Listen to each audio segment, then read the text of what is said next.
Samoa's natural waters are special. Something goes in there, comes out different. Natural Samoa water, the taste of nature in a bottle.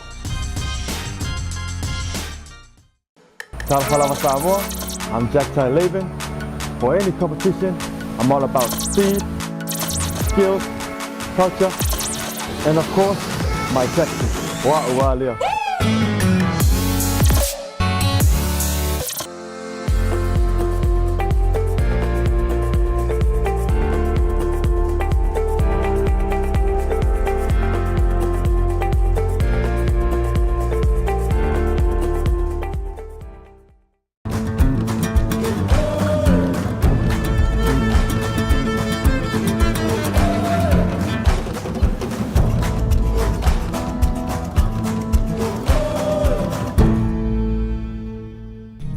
Siwa e au wala i se te ngā tupe mo le lumanai manuia. E mole puipuinga tau tupe o lau soifua, mai mawhai o na taunu no atu, mo so se mahua anga i te whina ngalo iai. Samoa Life, le insiua mo tangata nuu o Samoa. We're here to give the opportunity to people for full-time work in New Zealand as a skilled worker, so trades, carpenter, mechanic, or anyone who's successful with the quota.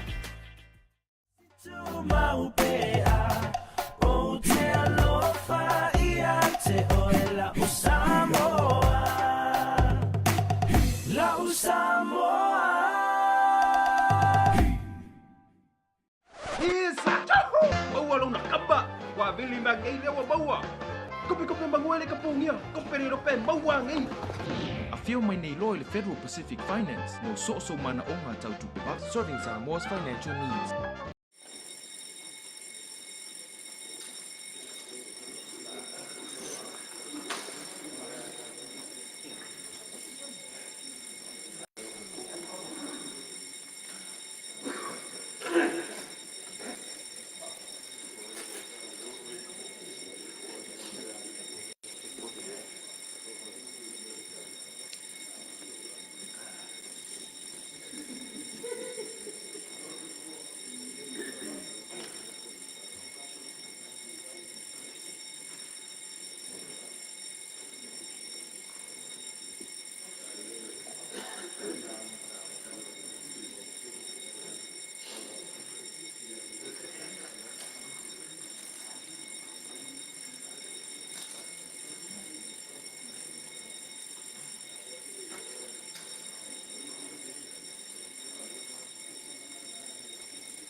I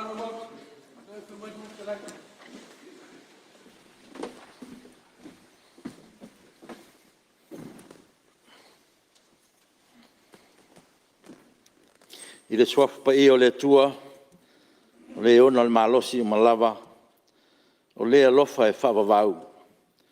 Ono le pule au ao le lalolangi i eile le tua na o ia, e fio i me umalava ma le pulenga e whaongaina tangata anuu, ma le Palemene o Samoa, i te tono tua oina whaasino ina maitu la fono le tua, o se tofi pa ia tu whaasolo, tatu talo, lo mātua tua sisiri e se, mātou te whaatangsia le nganga o le loto mawalalo lau pule whaito tasi. Na ia tō ifo lau whaunga mana i lunga o le nei Palemene.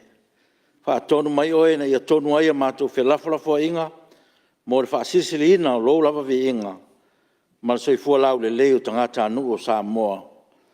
Lo mātou ta mai o le langi. Ia pa ia lo suafa. Ia o mai lo malo. Ia whaia lo finangalo le langi e pe na whaia le langi. Ia e foi mai a te mātou o a mātou mea ai e tau male aso. Ia e wha mangalo ia te mātou ia mātou wang sala. E pe o na mātou wha mangalo ina atu. Ia wanga leanga mai ia te mātou. Awa foi e te teita ina i mātou ai wha o sosonga. A ia la vea ia te mātou ai leanga. Awa e o malo mane mana. A toa mana vi inga e whaavau lava. Amene.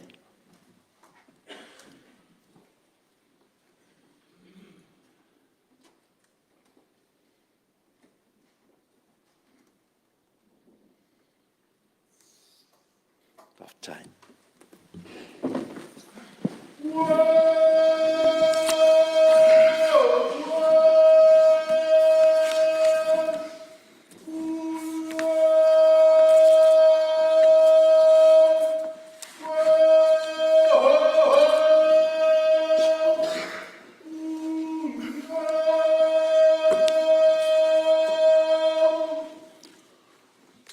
O te whaasisilatu a matari nei tau manga le whono ao whaitu la whono. O te ofo alofan whaatalo whaatu le paia le Palemene nei tai o fou. Le fio lau fionga le teitai o le malo, lau fionga le tamaitai Palemia, fio lau fionga le sui Palemia, ia whaptainane foi le a fio o li in tamaitai minsta o le kapeneta, ia whapea foi tō fionga i minsta lango. Fio lau fionga te tai le tuangai, sui mamaru uma o le Palemene. Sao tātou la foi lava i le lofo le atua nei tai ao, ai whaafitai lana pule whaasoifua, o ia whaatau mamao pupua ngā ma whaingatā, o ia o maia lao toa file mu, leo tātou toi fisila whai ai manu, mao, malo. Foi pe ia le vi inga i a te ia, malo soifua manuia, malo le langi maa. E whatalo whatu foi whalulunga om tanga luenga, whala tontu maoti o tātou malo, tai au manuia. Wha malo le onsa i mai mo le langolongo ina, o tātou tau manga. Samoa malau whafonga tāpua i mai, mātou te whatalo whatu, swafa manu malo Jesu Kiriso, malo soifua manuia i nei tai au fau, tāpua i maia ma le manuia. Nei aso ma le alwhaiva o tātou maota, tātou la lafo i le atua mea uma. O ia, e o vala awina, wana o ia foi, e mau ai lo tātou fisoa soani. Se ai mo si o tātou tunuu, o lo tāpua i mai o tātou whaiva. Tauna ia, iai whaunga mana le atua, e sunga whono lau fionga te maitai Palemia ma lau kapeneta, e whapea foi sui maru uma o tātou Palemene.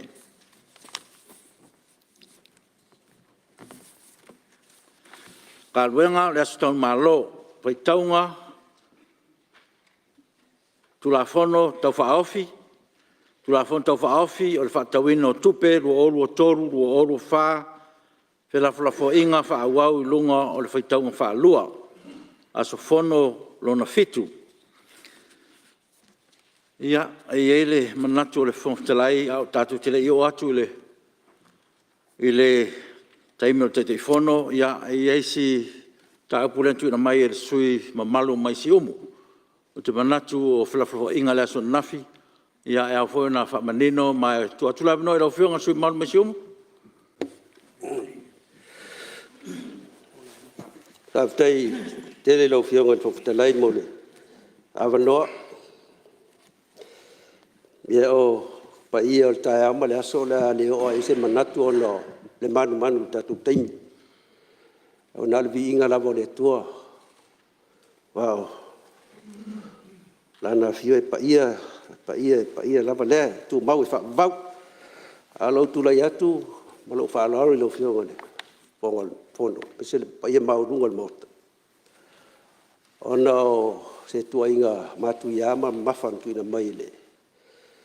Le tai o le tua ngai le malo sa o le itali manino fo ia na filo fionga no le fa fonga Palemene fa fonga Samoa fa fonga mai fo tu malo ile fa pe mai au no sai nia le valele po le joint venture le mo le sa virgin blue pe fo linga mai ai o sai nia ni fe ngai ngau fa le ton ai lo fionga que fole le manatua le taitai le tatu fainga malo a le vanoa se minister e foi uma el Palemene o ia taitai na tau veina e tiute so se minister ele pe mele o vai tu ne lo a le vanoa le minister o tau abelis minister e o tau tino ana fa Apia na usa india ma foi el meu temna fa pedem se lau tatu vale Kalau fio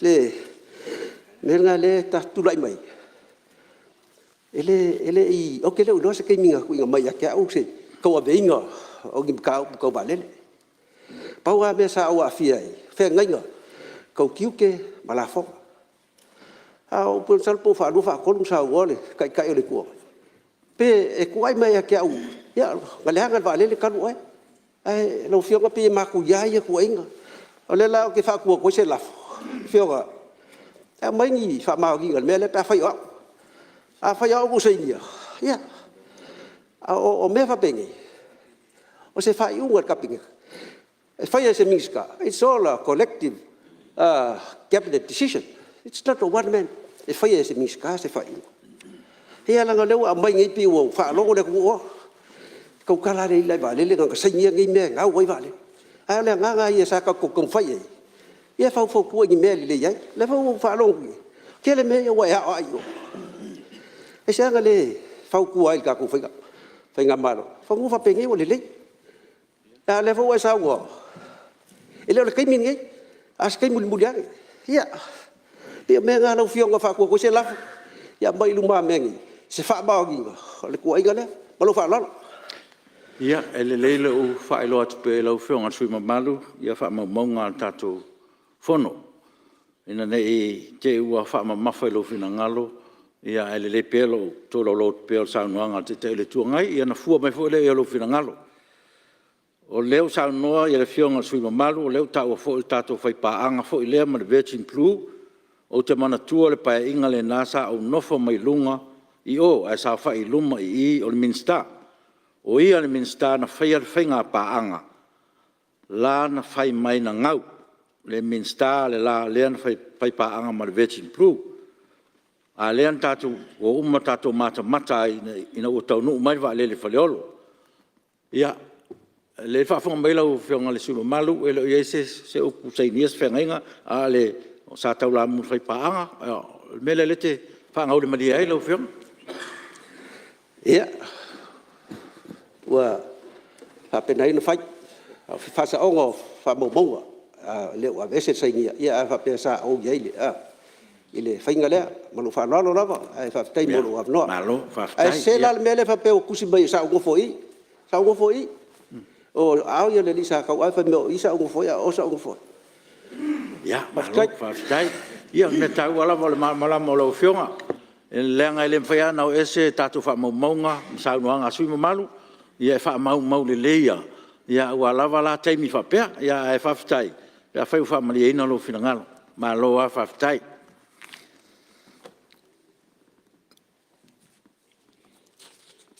E tolo pō tātou tau manga whanua o nawhi ua mai sasau noa le taitai le tuangai. Ia, o le awanoa ni lau whionga te whono, ia, Mena sau noa ua foi le au te lenga, tōli poti ia manisi fo o mea na langa e sui mamaru. Lau fionga te telefona. Kai. Aftai mo mātou avanoa lau fionga le fong fitalai. Ia, tātou awai e tuso e taulanga na e sitia. Nei tai au, i tātou wā, tapuia mo lo tātou matai le langi. Lau fionga le fong fitalai. Aftai mo lo avanoa ua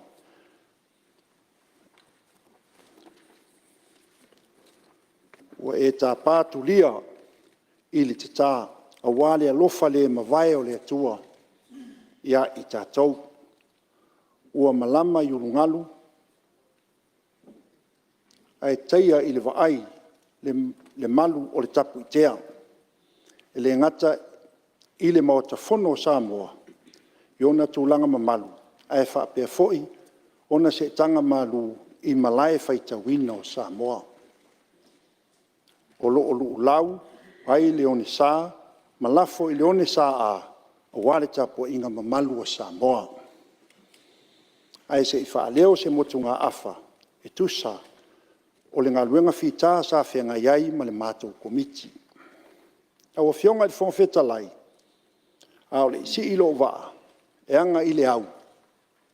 E mō mua ia o na au, tapui le tapu a tupole sava, e peo le wheta lainga i tā auto lima ngalu malimana. I pa ia whauwhinga tā, ma mamalu wharanunga tā, o le nei maota, ma le Malae o Tiafau. O te whaatulou i le whaafonga tapua i mai, ma le awhionga i le au mamalu o le malo, malana masiofo, a e tainane le sui o le fono a sui tōwhia, malona whaletua. Na o whionga i le fonga whetalai o le maota, a whionga i le tamaitai i Palemene o le taitai foi o le maota. Le mamalu i le ainga kāpeneta, e taitai o le tua ngai, minista lango, taitai fono komiti wha Palemene. Ai tainane le mamalu, sui usu fono mamalu uma o le Palemene o Samoa. O te whatulou at foi, i le awhio le awhionga i te whamasimasili, malonu whalatua, presidene o whamasinonga o whanua masuafa, ali i mita maitai whamasino, o le mawalunga leo i tūtino whe whātaua ngai, e le so na o i aise leo. O pa ia wālea le awhifio o ainga mo lātou tama mo lātou ainga, tū mua mapule i tū au mā la taua, ainga i tai ma le wa au fonti. O mamalu ia, e le eise e toi pāpāuina whātupe, muli o tau la fonga, a wāpata oto lava, a o se alao.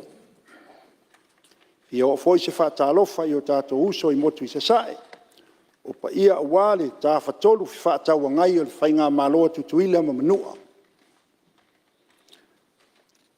Ai mo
le tausanga whale tupe, e a mata mai i le aso mua i ulai, lua orua tolu, se i o atu i le aso tolu sifuru a Iuni, lua orua wha.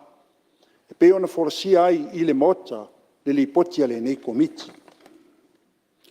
O lo taula i le sirisila le malo e ala i le nei ta, le wha awa wina o le wha tinonga, o ati na te tele ale malo. Na wa fionga i whangawheta lai. O lo o folasia i le leipoti ale nei komiti wa ainga o te tele i le nei tala whaatau au tū o tupe. Lua olua tolu, lua olua whaa.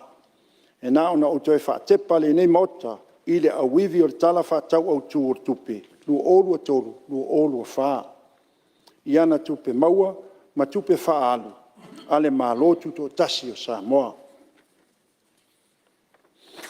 Tupe maua.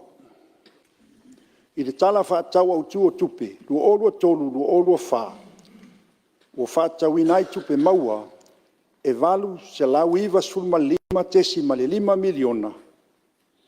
Ma e iwa sulfitu tesi ma le 3 miliona. Ua si tia ai pe a whaatusa i le fitu se lau iwa sul valu tesi ma le 10 miliona i le lua olua tolu. O tupe maua i te tonu ale atunu domestic revenue. O whaatawina ai te fitu se lau tolus fu tesi ma le 10 miliona i le lua olua tolu, lua olua whaa. Ma e fitu suluiva tesi ma le 8 miliona ua si tia ai pe a whaatusa i le ono se lau 5 sfuru tesi ma le 3 miliona i le lua olua tolu. E au fi ai ma tala whaatau whaopopo o tupe. O tupe wha mea alofa mai paanga external grants. O whaatawina ai le se lau ono sfuru ma le 5 tesi ma le 3 miliona i le lua olua tolu, lua olua whaa. Ma e se furu fitu tesi ma le 5 miliona ua si tia ai pe a whaatusa i le tupe se lau whaa suru fitu tesi ma le 8 miliona i le lua olua tolu e au fi ai matala whaatau whaopopo tupe. E se furu rua pasene ua wha moe moe si tia ai tupe maua i to tonu o le atunuu mai le whaatupula ia o la fonga au ina e tusa ma le sfuru tolu pasene. E au fi ai ma le sitanga lau tele o te tongi o le au whainga luenga le malo. E ui le ona whaiti tio tupe maua e ese mai i la fonga e tusa ma le tasi pasene. Tupe whaalu. I lau fionga le fonga fitalai o le au te lenga o tupe whaalu whaatawina i le lua olua tolu, lua olua whaa. E tasi tesi ma le o valu piliona. Ma e se lau se fulu tesi ma le 10 miliona ua si tia ai tupe whaalu pe a whaatusa i le iwa se lau fitu sulma le tasi tesi ma le o 5 miliona i le lua olua tolu. Tupe alu whaale tu la fono se lau 5 sulma le fitu tesi ma le 4 miliona. Tupe alu i Porkalame e fitu se lau 5 sulma le iwa tesi ma le 2 miliona. Tupe alu le fuafuaina e 2 sulma le 2 tesi ma le 7 miliona. Tupe alu i ati nae se lau 4 sulma tasi tesi ma le 7 miliona. Le mawai le au whainga o le tasi tesi ma le o valu piliona o tupe whaalu whaatatau mo le tala whaatatau au tu o tupe lua olua tolu, lua olua whaa. Na o fionga i whonga whetalai o le tala whaatatau o tupe lua olua tolu, lua olua whaa. E iwa se lau tolu sfulu iwa tesi ma le 4 miliona o whaatatauina mo ngā luenga masani. Ma ua si ti ai tupe whaalu i le 5 sfulu whaa tesi ma le 2 miliona pe a whaatusa i le tala whaatau au tu o tupe i le lua olua tolu. E au fi ai ma tala whaatau whapopo. I tupe alu le fuafuaina o whaatauina i le lua olua tolu, lua olua whaa. Le lua sfulu tesi ma le 7 miliona ma o se sitanga e iwa se lau ono sfulu ma le 8 tolu se lau ono sfulu ma le ono afe pe a whaatusa i le lua sfulu tasi miliona tesi ma le 8 i le lua olua tolu. E se lau fast tasi tesi ma le 7 miliona tupe whaatauina mo ati na te tele ale malo i le lua olua tolu, lua olua whaa. Ma e 5 sulfitu tesi ma le 10 miliona ua sitia ai pe a whaatusa i le valus fulfate si ma le 5 miliona i le lua olua tolu. Na o fionga le fonga fetalai. E tu sai mai le ilonga le komiti i lunga o le nei tala whaatau au tua le tupe. Lua olua tolu, lua olua wha. Na mai tauina e le komiti so longa le lei pea o le whaatinonga o ngā luenga o whainga whaavae. Tau tupe e pei o na fuafuaina i le nei tau sanga wha le tupe. E le ngata o le mulimuri ta ia o whainga whaavae tau tupe. A o le toe whaawa wina o polo keti o ati na e te tele o le malo. Lea na tau fia talu maile a fianga o le COVID-19. O lo atangia fo i le nei tala whaatau au tua o tupe. Le matai tū le lei e le matanga luenga o tupe. Whaatasi ei mapaanga o le vaenga maoti o tupe. Tā penanga mai a ea, ale malo e tari atuai ini tūlanga maa ale o le tamao a inga. Whaatasi ei ma le sauni atu i tā penanga mo le taninga malo o le fono a tai o le tau pulenga i le tau sang fau. E ui i le maitawina o le laititi o tupe maua a e tele o tātou tupe whaalu. O le tūta ua ma le tū le lei foi o le atulanga. O le una i ai o le au whainga luenga o matanga luenga ma ofisa o le malo. E ao mai tupe e te tau o na tongi mai i le whaatinoino au nanga ma o la tonga luenga ma sani. O le isi foi tūlanga taua o le whaasile o tupe alu nai lo tupe maua. O le maua ai o le awanoa o matanga luenga ma ofisa e toe fetu na i le whaasoa. I le whaa o ngā ina o tupe mo nisi puna o a fau po ala manuia o wale whaaleleia o le au nanga o la tau ngā luenga whaatino.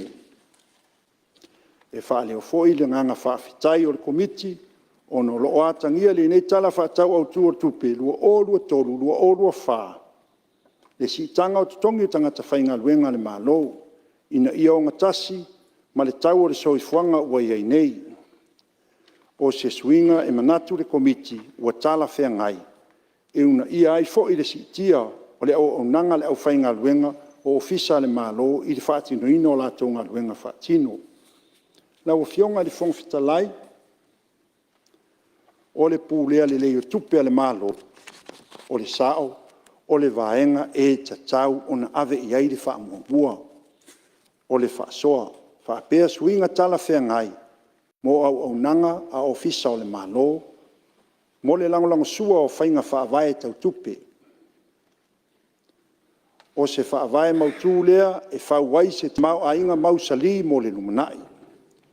O suinga tala whea ngai mo au nanga a ofisa o le malo mo le langolango sua o whainga whaavae tau tupe e o ngatasi le lei lea ma naunau ta inga ma whautuanga le komiti na ave i matanga luenga. Whaalapo te patonga ma ofisa uma le malo ina ia whaataua le manino fua whaatatau o whaatinonga o ia ngā luenga. Ina ia mautinoa o loo o ngatasi tupe alu. Ua whaatauina mo matanga luenga ma ofisa i tausanga taitasi. Ma ngā luenga whaatino ua whaatatia mai. E tari tonu le komiti a le leo na whaatatia tai ala. Ma fuafua o ngā luenga. Am tanga luenga ma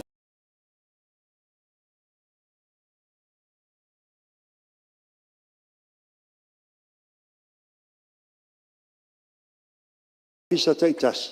O le a whaingofie foi o na fua ai ala tau ngā luenga whaatino. Ma wha tātitia ni matatia e te tau na ausia e matanga luenga ma ofisa ale malo. Tāua fo'i le vaenga pe a o i le taimi e whaatino ai ngā luenga a le pule ma su e tue siri au au i le su e sueina o le whaangaina o tupe ale malo. Ia ilo ma su e sue vaenga tupe alu na whaatauina mo me tā ngā luenga ma ofisa pe na whaangata tau le tupe i lalo o whainga whaavae tau tupe. Ma ofisa o le malo o ngā luenga na fuafuaina e whaatino i le tausanga ina ia mautinoa o loo ngatasi matupe na whaatawina mo lea tausanga Ma ia mautinoa le ausia o taiala mo le atina e manuia o Samoa. Lau fionga le whongwhitalai na maitawina le komiti le tāpena ina le lei o le tala whaatau au tu o tupe. E momori atuai le nganga whaaftaitele le matanga luenga umo le malo ma whaalapo o te patonga tu maoti. Ile le lei ma le mai a ea o le tāpena ina o le tala o le tupe. Whaamalo le ngā lulue puno wai ma le whaamaoni lo tau wala awina. Awa o tau lava o le lumanai o Samoa. E tau te whaawa wina ngā luenga le lei o lo tau mawhai atuai lo tātou malo. E momori atu foi le whaaftai me tā ngā luenga o tupe i lau fionga i tamaitai purisili ma le au whai ngā luenga. Mo le ngā luenga whita i le tuu whaatasia o tala o le tupe. E le whai ngofia le tau whaasoasoina o vai ngā tupe. Mo me tā ngā luenga ma ofisa taitasia le malo. Ona o le utiuti o le tala whaatau o tu o tupe lua olua tolu, lua olua wha. Ai wha malo le ngā lulue ma le whaasoa le lei. Lau o fionga le whongwhetalai o te whiatali atu inisi o Siria Sui o tu sai o sai li ringa ar komiti tala whaatau o tu o tupe. Nā whasiringia inisi o Sui mamalu. Le vai ngā tupe na o wha tawina mole. Tātou o le tātou ofisa leo le su whai ei a tātou whanau, alo ma whanau. Le whaatupula ia pēr o le whainu ao le tali, ona o le whaatupula ia pēr o le whainu mela o tangata o lo su whai lea no whanga. Tau wai ona tu ina sa o lea vai ngā tupe, la tau te whaasoaina. Lona whaangaina ma tu ina mai i le whaangaina, ma tu ina mai le whaangaina o tupe. Na i lo o le whaatonu mai i le matanga luenga o tina mata mai tai o le whaangaina o lea vai ngā tupe. I sa i li ringa le komiti na mau ai le whaangaina lava o le tupe o whaatawina mo le vaenga o alo ma whanau o lo lato tausia. O lo whaasoa lava e lātou le whaamaina. O lo manino lava i te tonu o le lātou MOU po le nasainia ma le matanga luenga o tupe. I vaenga taitasi e whaalu ma whaasoa i ai le vaenga tupe.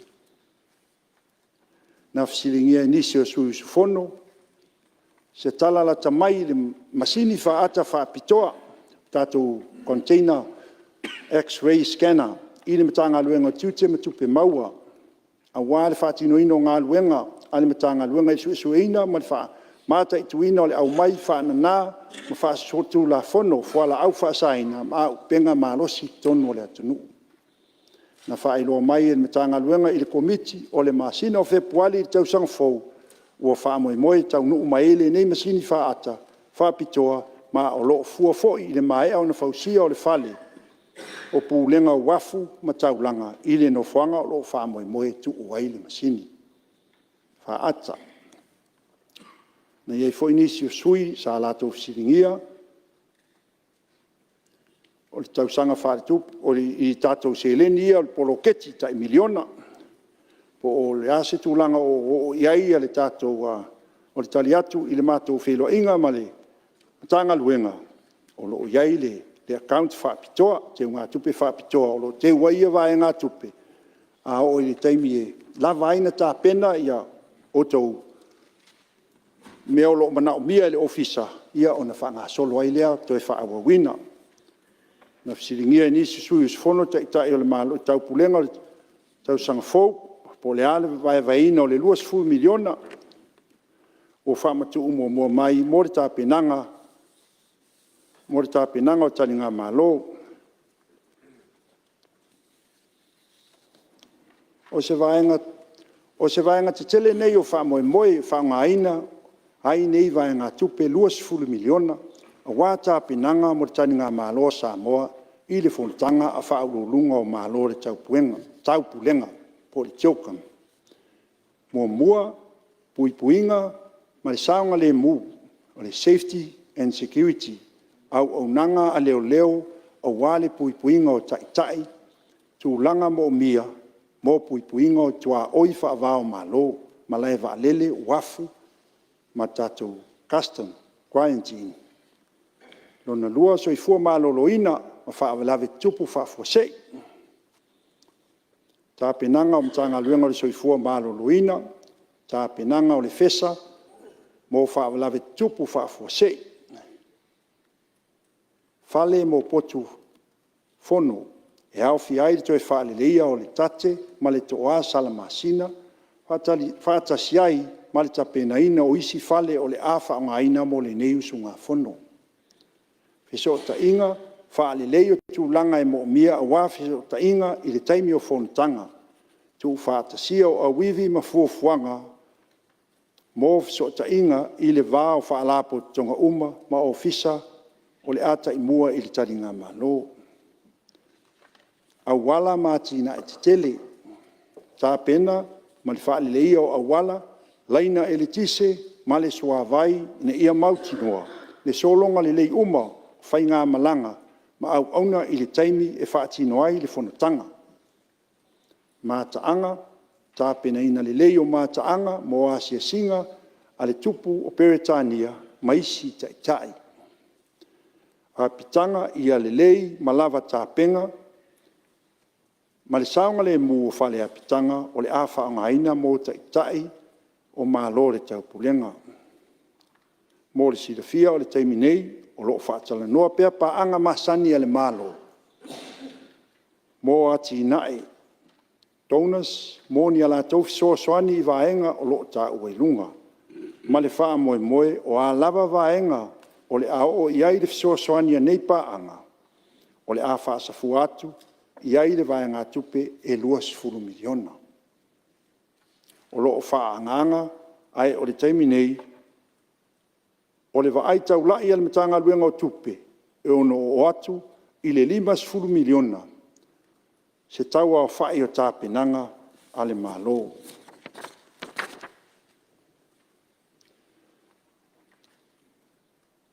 Ngā siringia is nis suis fono le lolonga komisio le au whainga luenga le malo, i se tala la tamai po o a whea e wha mai ai lo ilonga, ona o le tele o a wanoa o lo o. Siringia, fo i nisio vaenga, ia wha pia fo i ma nisio vaenga o pasene i si tanga toni o tangata whainga luenga le malo.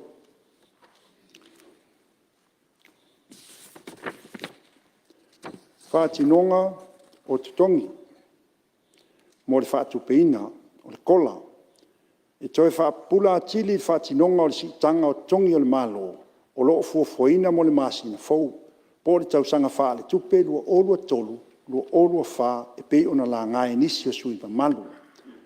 E pe ona folosia i la unga le fionga i le minsta tupe, e lua tausanga wha le tupe. O le a whaatino ina i le nei si tanga.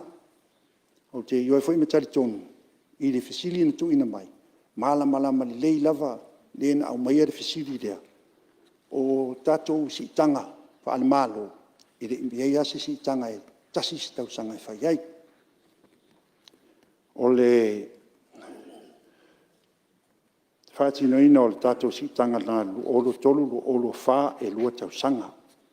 Ma o le whae vaenga nei, o le sau mai tongi, o le principal level a ngai lalo, e fitu pasene le lua olua tolu, lua olua wha.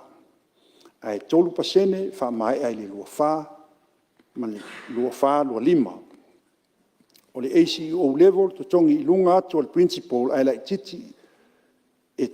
titi i le CEO, lalo i for CEO, e tolu pasene, lua olua tolu, lua olua wha.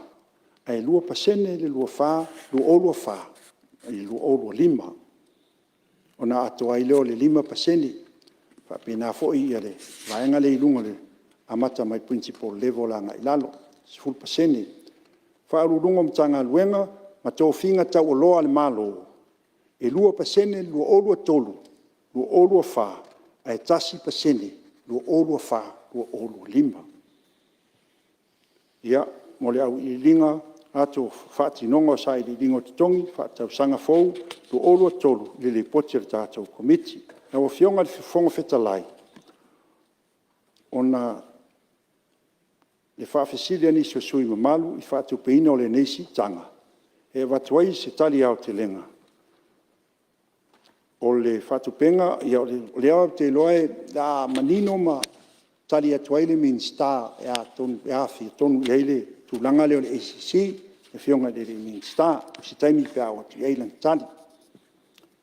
O le tūlanga le tātou mawhisiringia le tātou le forensic audit, o se tali le mafuanga, whaatatanoina o le mafuanga na le whaataunuina ai le nei fuafuanga, whaanga solo tau fonga, mo lenga luenga na amata mai a Novemba, ina ua maea le tu whaatasinga uma o pepa o ngā luenga, whaapea ma pepa o whamatalanga mo tau fonga, na iai tāla sanga, toe tu I tua le aso, due date extension, e tāpuni ai tau fonga, ma whaapea lava o na whai, ma wha ua wai, wha tal noa ngā mai roi longa le komiti wha pitoa, e tau mai le masino me, pe tai, e le I mawhai on wha maliina le kampani e tasi. I inisi o vaenga mo mia o pepa o ngā ruenga, ma ave ai loa le wha tuatuanga le komiti, o tau o fonga ina ia toi wha sala laule nei ngā ruenga. Lea o maea ona toi wha sala wina, ile, aso sfuluono Iuni, wha sala launga tu sao I kampani sa wha alia lo la tau naunau ta inga ta wofo, e toi ta wofo mai, e tusa ma fesuia inga, ma teu teunga o pepa o ngā ruenga, o le ala lea, o le wha o ngā ina, o le wha o ngā ina, o le lima se la wafe, o le sitia I le miliona, tupe wha tau, mo le tau sanga wha le tupe fou, e a fua lea ona ua mawhai o nā tangia mai, tau whātai o ia ngā luenga. Ma o le naunau ta inga, o le a whātino ino uma, I tau sanga whaare tupe fou. Siringia o le tātou Export Authority. O loo maua, o loo iai le isi vai ngā tupe na whātau, mo le whaalapo tonga o este tausi. A lea e mauai le whātuina o le Export Authority. Maria lo finga te fono e se meo. Ai lo vai se meo. Ja, va ftai tele lava e lo finga fon ftalai. O va ftai le finga te fono. O no tulanga vo le o tonu ai le mama mai no talo tupi. Vai no tonu ale le sa o siringia ai le tulanga le o le forensic audit.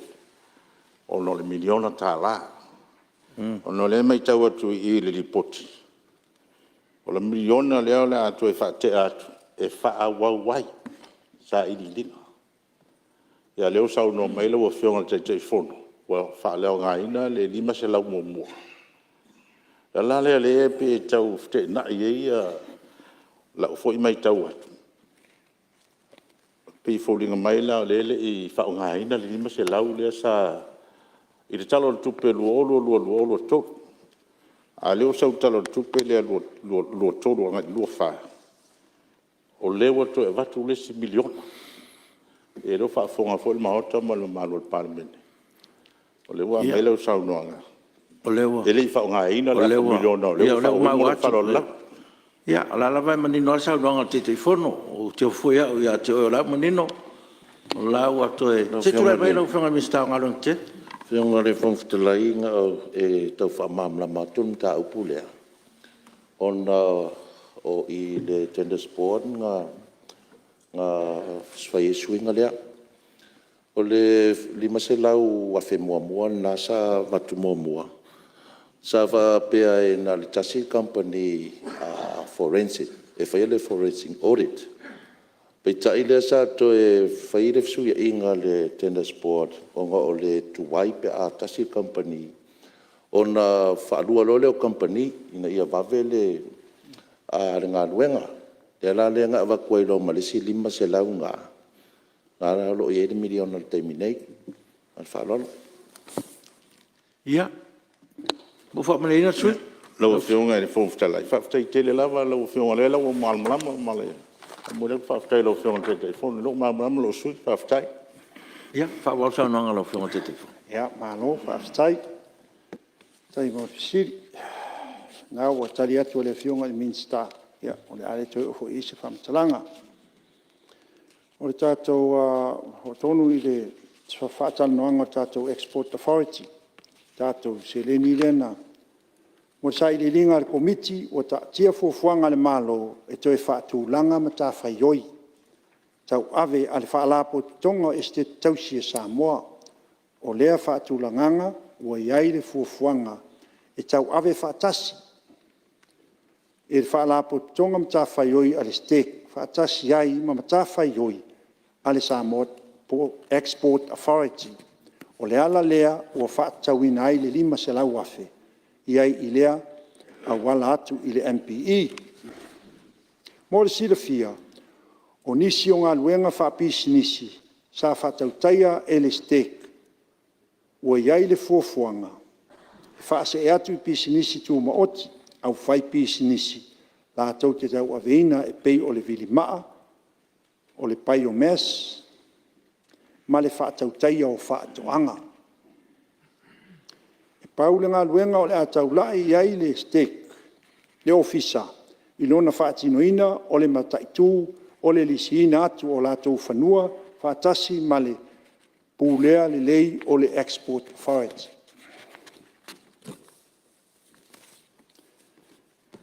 Ia, lau fionga i le whongwhetalai, o te taritonu, a iei ni sfesili e lei maua maiani e lei watua tali. Ia o lea o iaima lava tāpenga fionga i minsta e tali atu ni si ofisili. Pe a whai e lei whamariaina lo finangalo i tali e komiti. Ia lau fionga i whongwhetalai.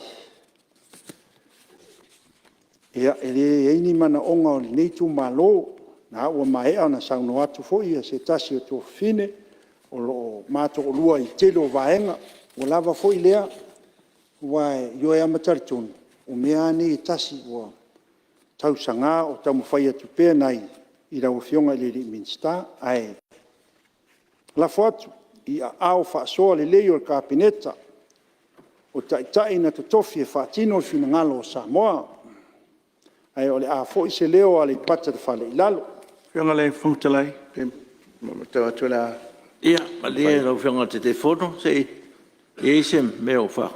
E oi mai tau atu lea hai ulsangranga le te fono tupe ia e awa tele le sui le nei le whianga le te fono, sa tu a se uma ia. O almea le toi whamanatu le te fono, o le ta ue lau tala le tupe le wha se lau afe le mo tūlanga i talingalu.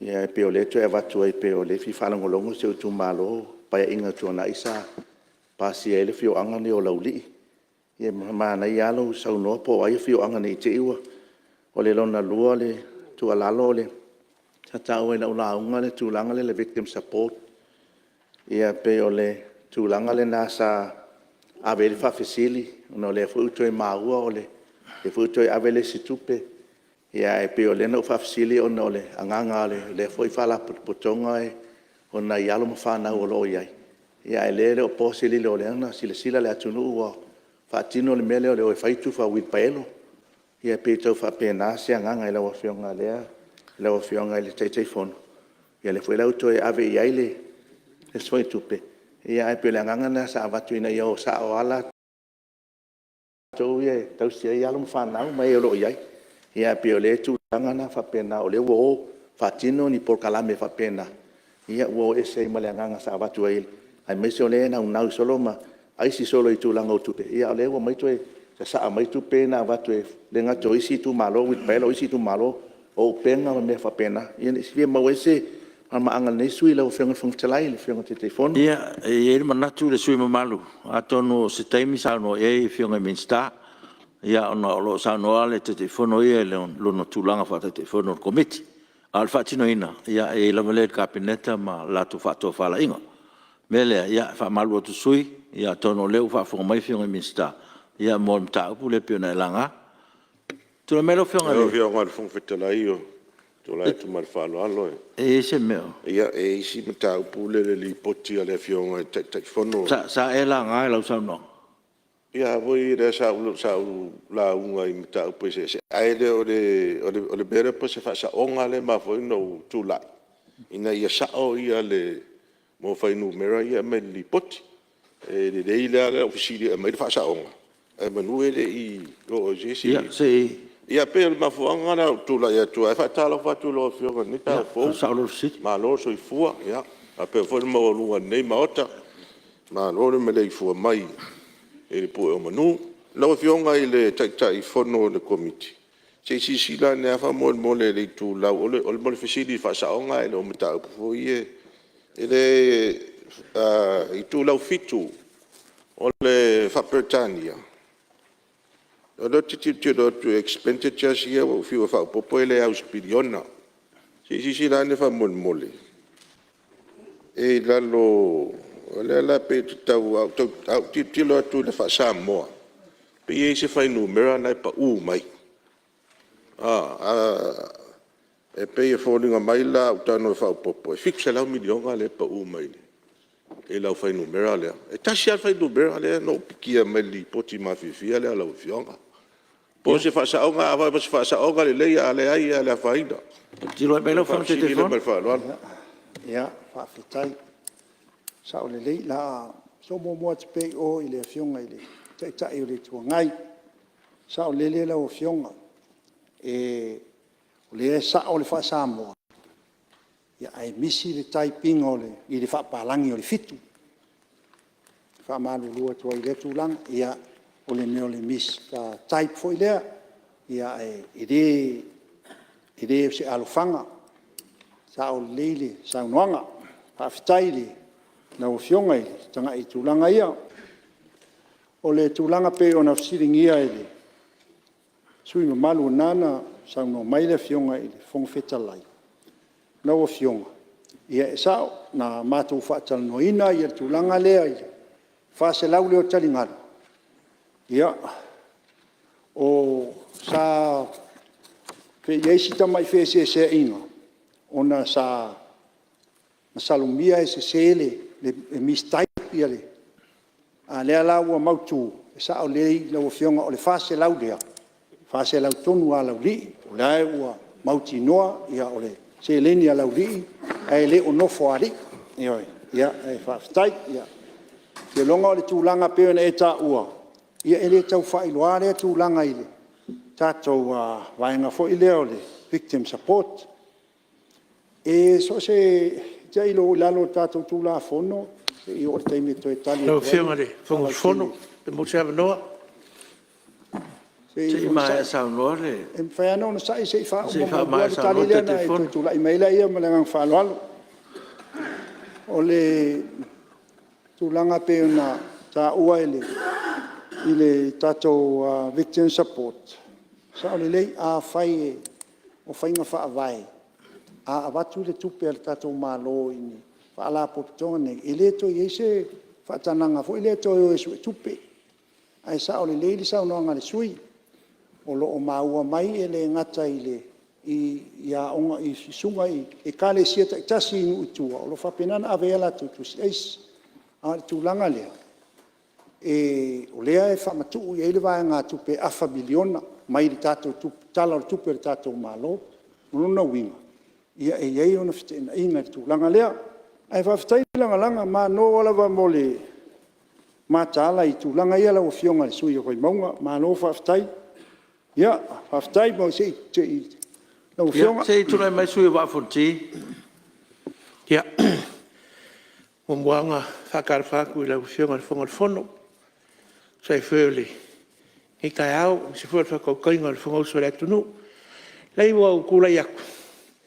ia langa lewa malia al falongolongo ma fa fonga fo ia mau kai pa pe fo fa fonga le tu no langa le fa fonga mai se ku malo fonga loa le va fonki lu ma fale le moanga ai ku fale le papa sa ulaunga na ulaunga fa ka po mai lava ile lu ai kai mi se o fo ile kala fo le kupe la fo I ko san kadwai kalinganwa o lewa mau a koe whaasera wafe le karingalua ale kumalo foia Whionga fo i sui pula vai maunga mo mel mo. Yo le kalo kwai.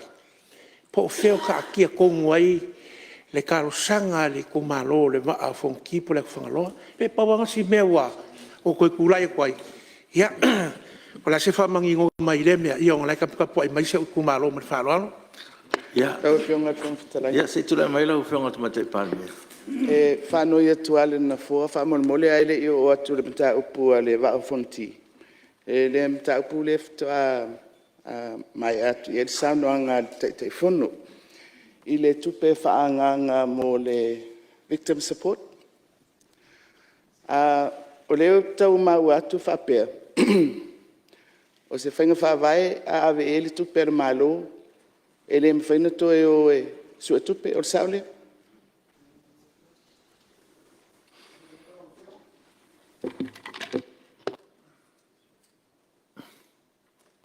Lau whiunga le whawhitalai. E ea sino upopole i le tu. Te le mautonu foi po whemea o tupu mai e le whainga whaavai lea. O le whalapatonga le sosoani mo tātou whanau ia e o lātou mawhitianga po le victim support. O le whalapatonga tūma oti. O le malo e ave ana sosoani i le tele o whalapatonga. Au te le mai loa po whele mele i aile whenga whaavai lea mau te manatua tau na whatūlanga i lona tūlanga tonu. E le ai o le whalapatonga i tūma oti e la lātou wai atu tau e whaaua wai. Whai mwhataita inga ave tupe ana malo mo le Iuni la kapi. E do whapea tu lana malo le Iuni la kapi. E sauna tauto e o e sua tupe. Nā pauala nā sina vaenga o te popole. Pe a whapea le ata mau. Whamau mau ngā Palemene. Ia, o le mea tonu na mana, lau whenga te whono sa, i manatu na fua tātia pe i minsta. Ia, ona o leo o peua, ua e tali tūlanga lea, lea leo whaali whina ngalo, te teil malo. Ina ia, ave ese ma tātou whaamamonga ia saunoanga wa tulai mai. Ia, o langona wha tātou, ia ele mwhaina ta ue whing whaawai al whinga malo. Se tulai mai lau whanga te whono toi whasau mai lau saunoanga. Ia, malo whaafitai.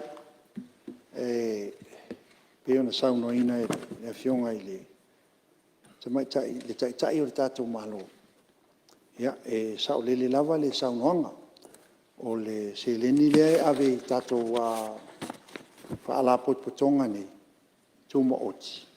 Ia, e le oio, le se atu le whamatalanga. Le talo atu i lau whionga, ia e tui whaafo i mai ia. Whamatalanga ia e. E eilo na whaseta inga, ona e leo ni se mtanga luenga le malo. Ngata ai nā ia le malo si anga le malo, e nganga whaaloalo. A se leni lea o le tūlanga lea peo ni tā ua e le sui o whangaloa. O le a tātia atu o se teimi na o lea o le matawhai o tonua nā le whionga le i minsta o ngā luenga. O lo o iai le whaasoa lana whionga. Ia a tonu e a leo nei tausanga. Ia pe o tausanga fou e. O le atali e tuai e le. Ia le po le whionga fou i le wae wa lua ia tātou tūlanga leo tātou e wa lua ma le whionga i minstao si o manga. Ia a tonu e whaamali e ina e fou ia. Pe a mai ale, pe a wese malolonga. Ina e suatu le tiru tal noa ma le whionga i minstao. O puna oa, ma le nganga whaaloalo. Whionga whumftelai. Ia. Ia, o lea ua whatunu ina whele tusi na ia tusi ina ia. Tau nonga sa tau te telefonu. E se sim tau pu, sui vai monga, o mon tali atu te telefonu. Ia, e mori le ngang whaftai. Wa mau whai se ai o le nei tu malo. Ia.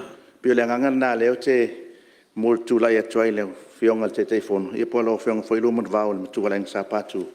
E mori le ngang whaftai, o na le nei atal sang. Ia sa watu al pai inga utua nai. O le sui lei tua o ainga wau fonti, ia le fatua o mai, ia le fatua ai sa watu umama tau sanga ma si o uso lea. Ia talu ai pe tau le toa alo uso lea, ia lea lau whamua mua i vai mong. Ia o rai taimi a le paia inga uto lai sa watu. Leo mau atu. Le mamori atuai lea ngana whaftai lau whionga te telefono, o nau a whawhiu se tu pala nei tu malo. Ia, ua ilma na tu o leo a tono leo fa mau le fionga le minsta ia lau ta sanga lea mo le ngai luma ma ia e o tatu te pole tatu fa mo pe le tua ia mo wese soswani o tatu tu malo ia malo fa ftai lau fionga te fono leo manino le tatu maota ia le ngata foi o le vai lina o le lipoti o committee ia ai mai se foi o tau sala nga sui mamalu Palemene me le malo fa ftai lo fionga te ise si belo fionga te fono le tau mau atu ia lo fionga fonga fetalai tau fa mai atu oi una o le sa nei ia fa mai mero sa la vea ia malo fa ftai ia ia no ta uai mana onga ni tu malo ile ula fatu i alfa so leo tai na tofire fati no ina fina ngalo Samoa ia o le afo se upu le longo mali le fa fonfonga ile ngata ile nei sui us fondo a o la mato komiti o tupe maua ma tupe tongi o te awa watu malu i puenga le afa tau tai a wai poto tau tai ai ai le aso e pisi ai le atua le atu yama ia lo fangia le atua i le fonga fet lau fionga le fonga fetalai ia maua lo manosi ma le tofa ma ia fa tumo le atua le utu o wa faiva matute o vala winai lo so fua o fionga te mai tai Palemene ia sanga fa fu loe le atua lo so fua maua lo manosi ma lo tele o wale te ina le sa fo lau o Samoa wa o to fionga e minsta ma minsta lang ia fa manuia tele le atua i tiute manga luenga o fenga iai ia fa ai fo mai langini manuia mo lau fionga le tai o le tua ngai sui ma malu umo le Palemene ia telefoni fa manuianga se sa mai lo tatou tua mo pulisili o matanga luenga ma fa lulunga o fa ala po tonga tu ma oti ma so se ofisa ale malo a wale tau tuaina le tatou malo ma le atunu i le faagaloina foʻi tae i atua i tapuaʻiga leleoa loo tu malo e afua i tulatoa o le talalelei e au faigaloega totofi e le atua i so se fatafai taulaga o si o tu malo a le ipata i le faleʻilalo e amata mai tiavea sa musu a maile utu faalalafa sa le aumua tiatele lo tupuʻe ma laelā ma sa titoa o le paia lea i le afia o lauafioga le tui atua na faanofonofo afifia o le paia ia la le malae le lii o le itu ma le tane o le itu pule na tataʻi i lalovi ma malae fono ma upu iā te oe sa le aumua e le galo i le loto la o tou tatalo auā e aaugatā le vasa ma filifili le vao fitā ai o la o tou tapuaʻiga e mafai ai mea uma e lē au i ai le mafai o le auauna faafetai faapitoa i le failautusi o le fono lautofā i le toʻatoo sa tama ae a le ʻaufaigaluega i ona tulaga atofi malo le tautua tuavae i lē faʻitiitia le faamālo i le failautusi o le matou komiti laufioga le malu ruta ma le vaega o le komiti faapalemene ma e uma na lagolago i le tapinaina o lenei lipoti ae o loo silafia e le atua o loo tautautua o le tatalo o lenei komiti ia tumau le ola tautua ma le fiafia ma tausia i ona aolofa loo tusoifua faamanuia le atua iā Samoa o loo faafofoga tapuaʻi mai soifua ma ia manuia alo faafetai saunoa e laufioga teteifono ia ua manino le maota ma se foi faafofoga mai le tino ia i le loutou galuega i le faigofie maloa galua i laufioga ma loutou komiti i le alua vaeaso na tuanaʻi atu e ui lava sa afeagai ma tatou Fonotaga le Palemene ia o le lava sa tou galua i le ao ma le pō me lea moli atu i le agaga le faafetai le maota i laufioga ia e mese foi o le mamalu o loutou komiti ia malo galue malo le onisaʻi o foi fautuanga ma watu le fonftalai ia no na vaina ia mai al tato ngaluenga ia lea ua fola lo tu ngaluenga maota malo ngā lue, whaafitai lava le on sai. Ia, o lea wa la se el tātou ngā ruenga, mō saunoanga tari fui tau le malo, e mtau sa la ngai saunoanga suma malu. Oi, no whenga pāmi. Se tuan mero whenga tumatei pāmi. Lau whionga le whangwhitarai, ia, whaafitai, i le whaangasolonga o le tātou mta upolo o i le laulau a whono. Whaamalo fo i sui mamalu o e sa saunoa, le whelawhila fo inga whalau e tele. Ia, ai mai se fo i o le saunoanga mulimuli. Tau au whai i ai le ngā ruenga a le komiti sa saunoa i ai a le teitai whono. Ai le se mai o tātou ngā ruenga i le tali a le malo, o te whasisilatu o le amata mai le tū, le la, ni minista o le siusiomanga, o na whaangasolo mai ei lea, la aloa mai te minista o tupe, whaawau mai ei se o mai a te au. Ia, ai tau alunga i le minista e outu la fono, ia, o le whaaringa lea, ma le whaaloalo, lau whiong. Alo, whaafitai. Ia, le o lewa, Sano manino le fiong al Palemene mo le whaasolonga.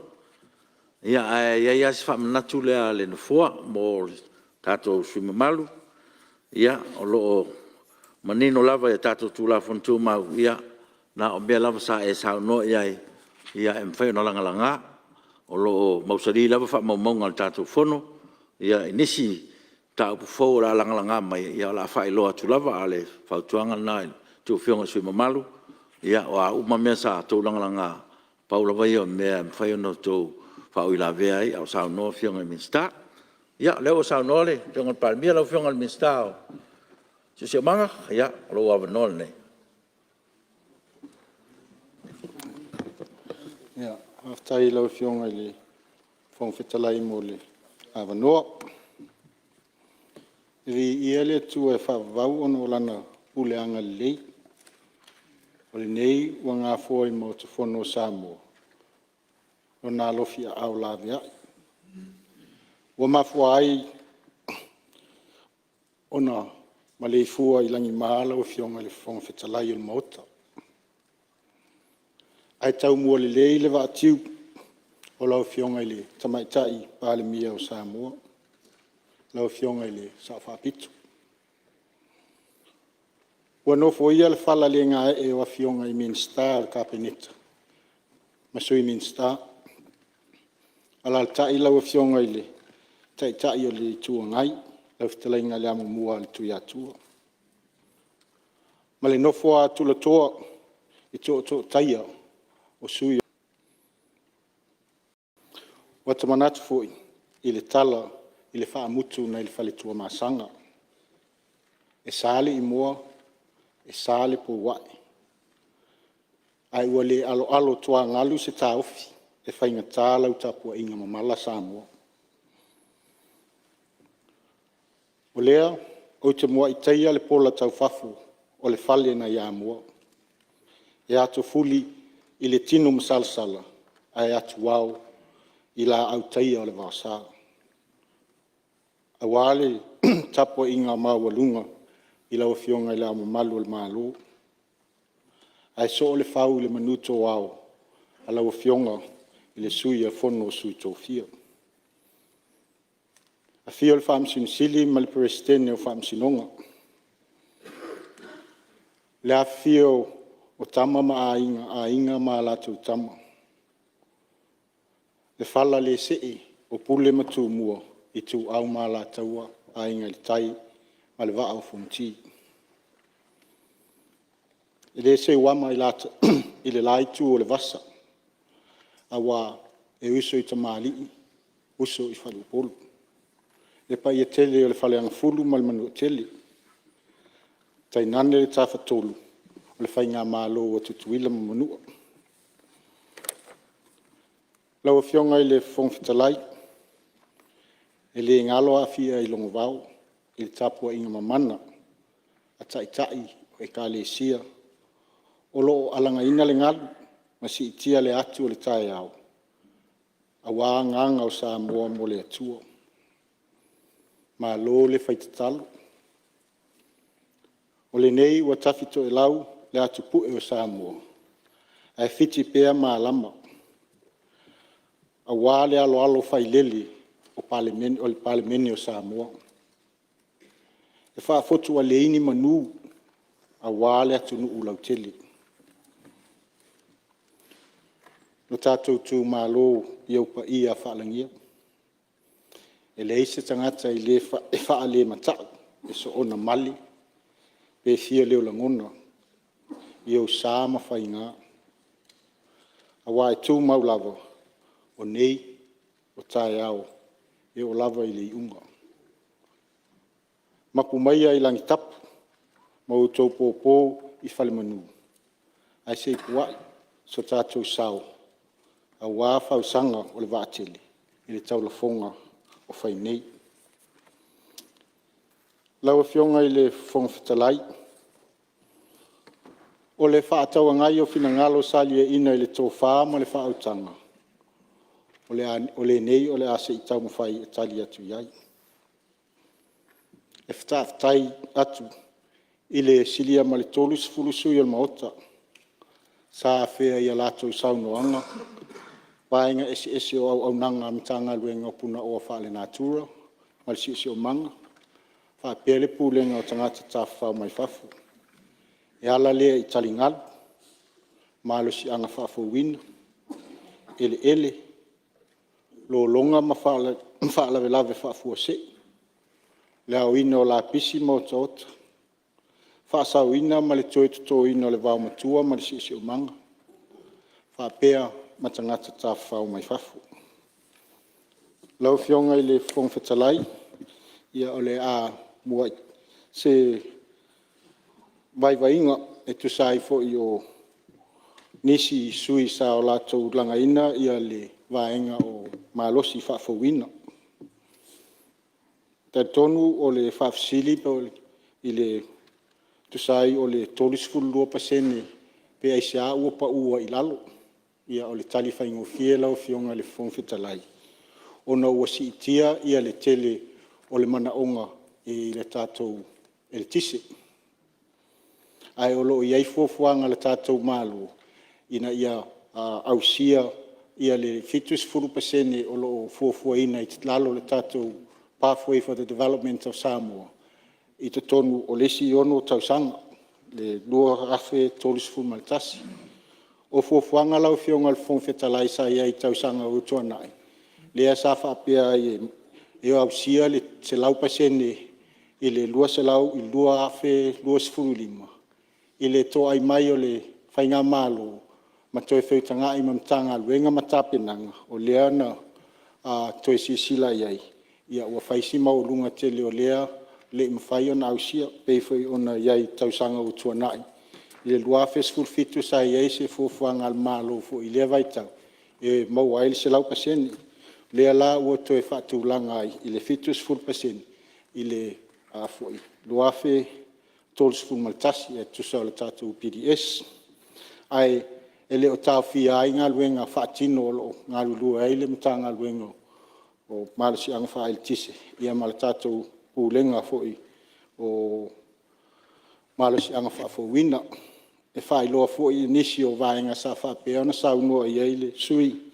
I isi technology o le o-tech, geothermal, ia ua maea o na whai e ilo ilonga, e le ngata i le taungata o nei atinae. Ia ai tele fo i le vaenga e a fia ai o na le ilawa tele technology, ma le vaenga lona lua lau fionga, e le o tele se mana o mia e tātou o investment, o na le o tele se eritisi o lo mana o mia i tono o tātou atunu. A pe tai lau fionga, se tasi o vaenga whaata waina, i le fuafuanga o loo iei nei. O le whata oto lea o le sefulu, i le 2% o le malo si anga whaafouina.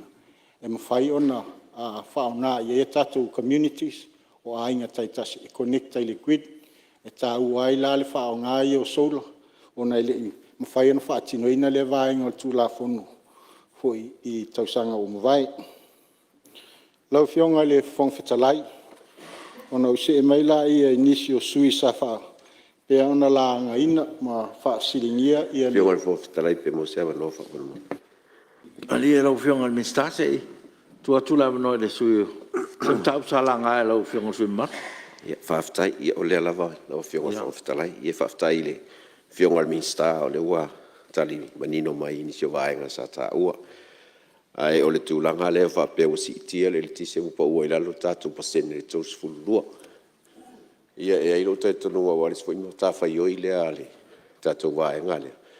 O le efficiency fo ile le tuzape te le demand. Ai a efficient whaasa ua i lalo le load fo ile leo consumption o kako mea ia whaonga le kise. Ako mo menga pe wa lua. Ia le sfui kulanga sa ka ua ia ke rolpa inkan waisa ia fuafanga fo ile le sa ulanga fo ile si kausanga kalafarku. I development lea i kako sola i kua e alipaka e wa lua ma kako afisabili la iai kako win. Ia pole asi kulanga o iai o e kau mai kau a kwerengei usungafongo. Ia ko kulanga le pe upa uma ora loa kako pasenge. Le wasa o le uko e suia i fix fulu i le lua fe kos fulkas fix full pasenge le take le wai. Ia pionga i mea ia whafkai o le wai se lau whakasi lea mo developmental kako whainga malo. Ia pera o mawai si mea koe whakupo kua ingisi kako plant fo ie. Kau kule ia koe peilunga ia le kulanga or kako malo si whafowinga. Ia pionga i kulanga ia fo ile Ia. So sonia koe mana whaloal. Whaftai. Ia, ia ni manatu lau whionga minsta ia. Se i koe mali tātou malolonga ia na tari lea ile. Whafsile sui malu. Tātou tanu maltemi tātou malolonga masanu taiao. Ia, la whaatati ese ngalua ngal whono ao, whetu la whono, molan malolonga masanu taiao.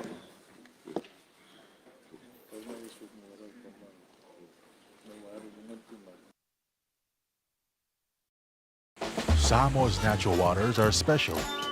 Something goes in there, comes out different. Natural Samoa water, the taste of nature in a bottle. Tiafau Samoa, I'm Jack Laban.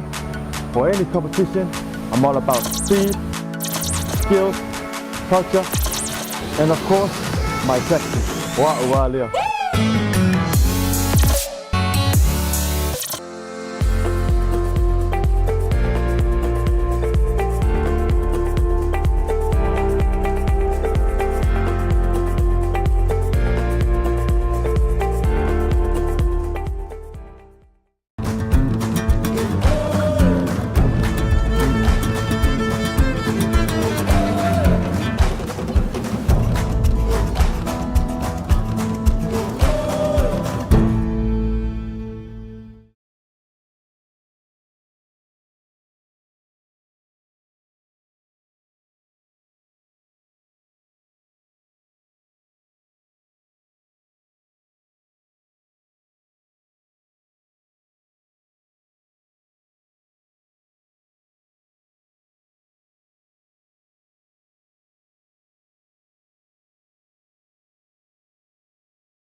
te whasisilatu wa toa mtaria ne te manga whono au whetu la whono.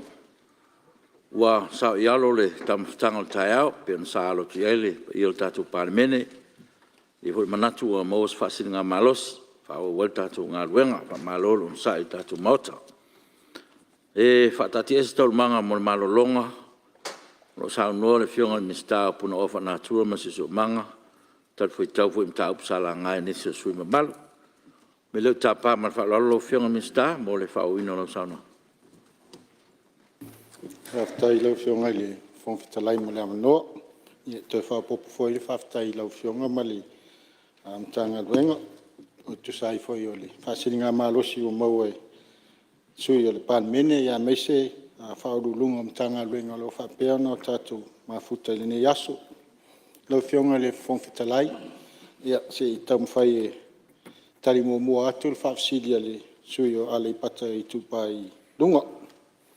I le vaenga walai ona pa u i lalo le tato renewable energy pe ona watu mua.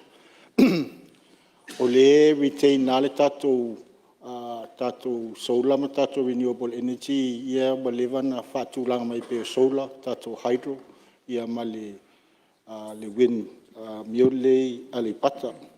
Pe tai lau fionga i le temin whatu ai nei vaenga pe ama le luas fulu iwa i le tolus fulu megawati ia demand sa ia i tono Samoa i le temi nei ua si tia i lunga atu o le tolus fulu fitu megawati ia le demand pe ama le tolus fulu lua le peak requirement o upolu ai pe ama le 5 megawati le requirement o savai o le ala tonu lea lau fionga ua lai ona tumau ia le tatou vaenga le i lalo wa tau asawanga i lalo. Ona ele i ainia tātou for renewable energy for tūlanga ina. Lau fionga, ona so atuaile ia o lo i ai fuanga al tātou malo. Se tasi fo i o vaenga sa whapea ona sila i aile malo ma whātāua. O le tātou conversion nei. E au ona awane to e tuuina i se vaenga e manapalaisa i se company se tasi. Ma o fatala no wa yai foi nisi o company Samoa o faali mai lo lato nau tainga e mawhai ona o lato fatino ina vaenga le o le waste to energy whaanga ina i la pisi ma converta i le mawaile le tise yai foi nisi vaenga o lato fatulanga mai ia vaenga ia ina mawhai ona mawhai ele vaenga ia tato windmills tako wind energy ia ma tato solar o le whanau nau ta inga lau fionga le whongwhitalai. Am whailo na whaatino uma nei vaenga o le a tele company SS e la tau te producinga i le renewable energy ma si itia i lunga atu o le tatou threshold lea po le whanau nau ta inga le iei o le fitus full percent. Lau fionga le whongwhitalai ano i se e mai lea i le tūlanga lea. Le whongwhitalai. Ma lia lau fionga me stase e tuatura mna suyo. Wala tem sam tau salanga lau fionga sumar. Ia lau fiong. Ia sauno. Le ise nganga e ki fala vena vede. Sauno nga matango fia le fionga minsta. Le fionga le whongwhitalai. E le sauno le suilea i tau pule. Ia fionga le whongwhitalai o le sau la unga le tūlanga o tamau a inga ma le tango tā soifonga e a fia uma me ia tau soifonga ma tamau ai ia ma lie lango lewa e sai lie i tau te tas ia le nganga na lewa mai tau atu le sa no manino me stalo e fa momo fa pena fa momo ngata tu fisol fono ia mele fa malu atu lo fionga sui mal sai el mana tu le tau te tala no ai tu langa o te tele o le packet le tau te yo atu me te tas a pea na o tau whapulapula atu. E a fia uma me ia tau soifuanga ma le tamau a ingo le tunu. Ia, lau whianga minsta, se i tūlei mai, lau whianga minsta. Tai lau whianga le whongwhitalai. Ona se mai lea lau whianga whongwhitalai le vaenga o ele. Whaftai atu fo i le tele o nisi o sui le tātou Palemene sa la ngā.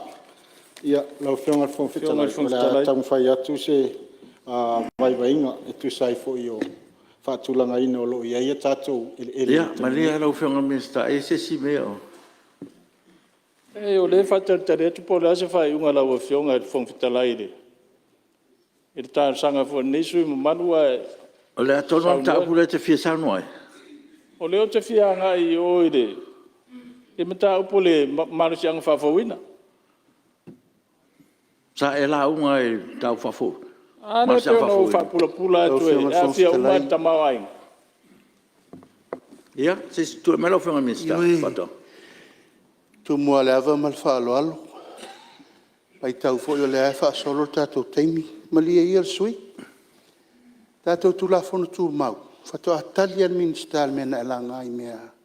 Sa e saunua e lau launga. Woman whata tia le ala fua tu la fono tu mau.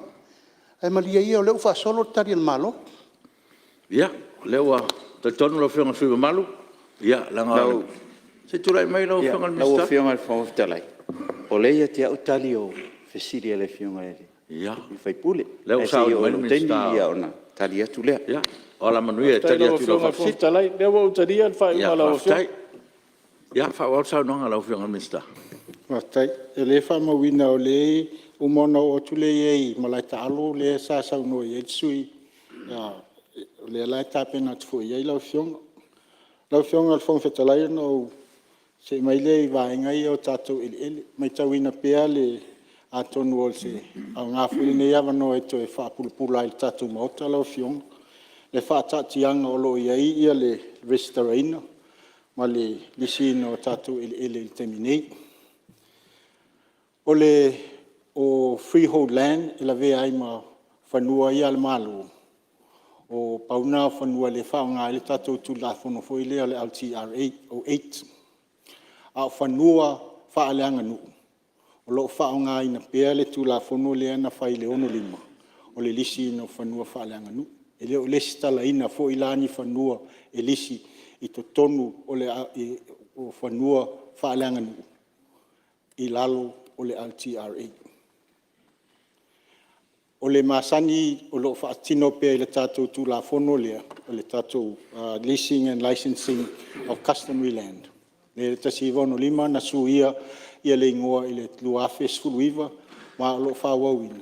Lea o lo whaonga lea tu la whono e lisi ai ia ele fuia o tātou fio anga maa inga, whaonga ai. Le ngata o whaltan malo ia le tele lava o pou ia titi sao, ia o afu, o tātou awala. Vaenga ia o lo lisi ai.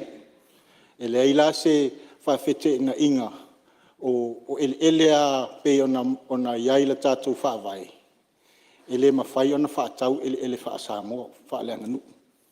A lisi foi la, e lisi ai lalo o le tula whono lea o le leasing and licensing of customary land. O le masani a lea lea iai sa tonu sa iai si tausanga o tuanai. I le laslo le LTR, a le oto e a tu umai a ia le lisi ina lea o tātou whanua whaaleanga nu i lalo le tula whono tuai. O le tulanga lea pe ana whaasiri foi anisio sui i le ele ia le salasi. Le ana toi whaamatuu a e whaape customary.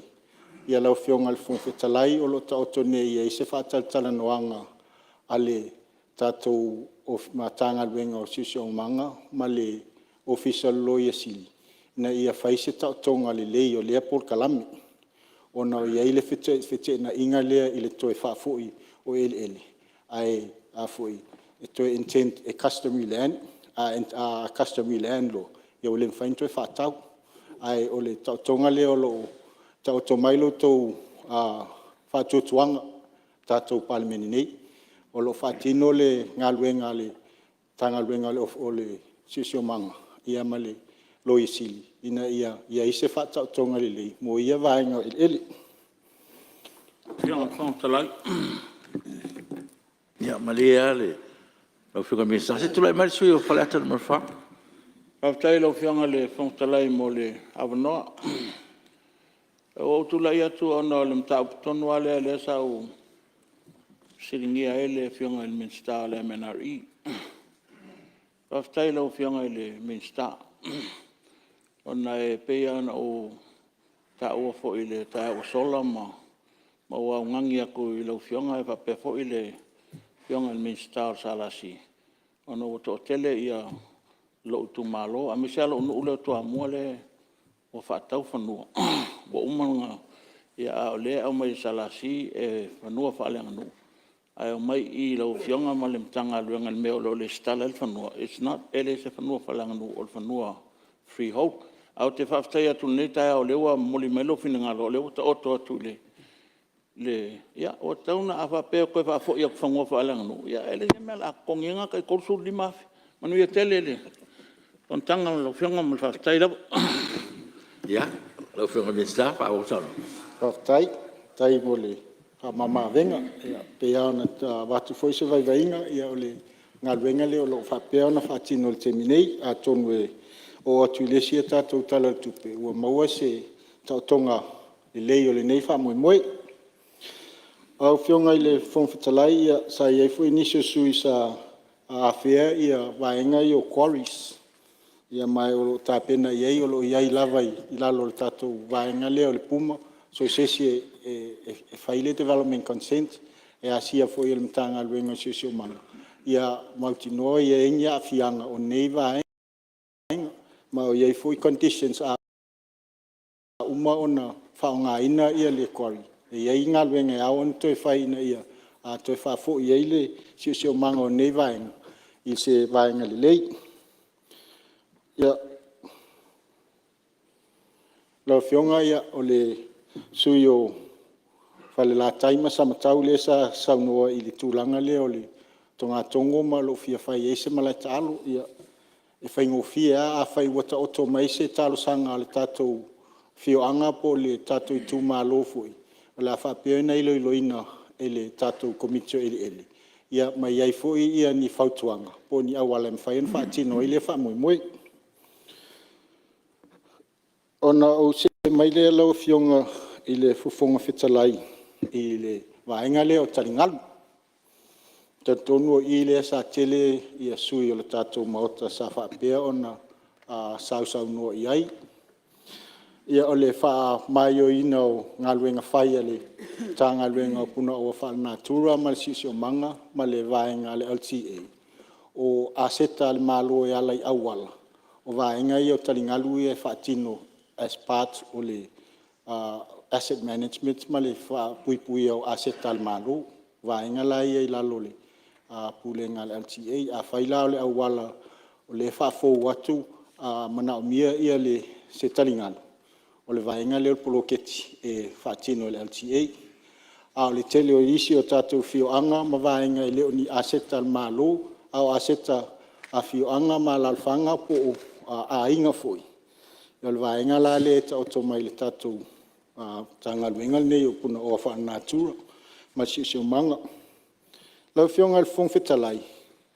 I le o mai o le tātou whainga malo, mai sa I le tausanga mua leana a mata ona whailo ai fōi ia whina ngalo o sui taitotasi I le mana o mia o I talingalu. Ia sa o talimanino I le avaitau e le ise tupe al tātou malo o iai na whaanganga mo ia vaenga. A tonu fōi la I nisio sui whapea o leana whai na io atu le malo taluai o le a whailatu talingalu. Ia. Lau fionga wale, aina iyo iei aile alailu ele se tupe whai ai.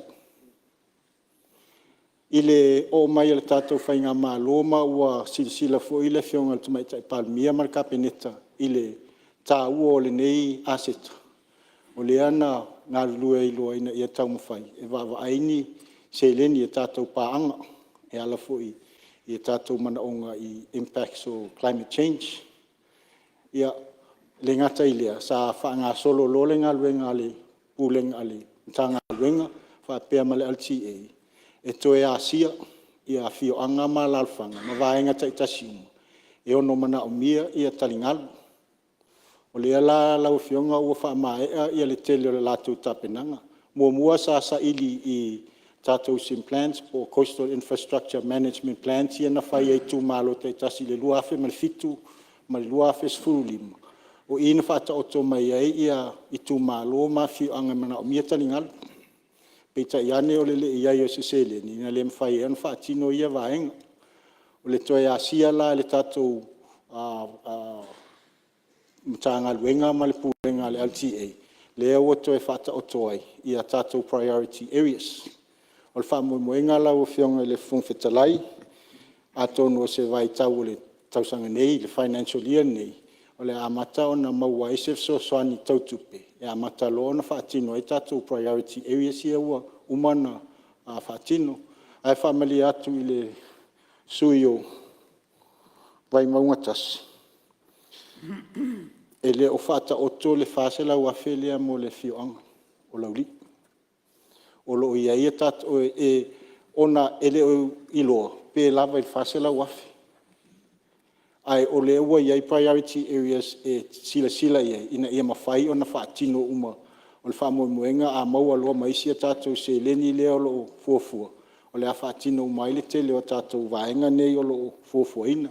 Ai ua uma o na ape o na watu se foi.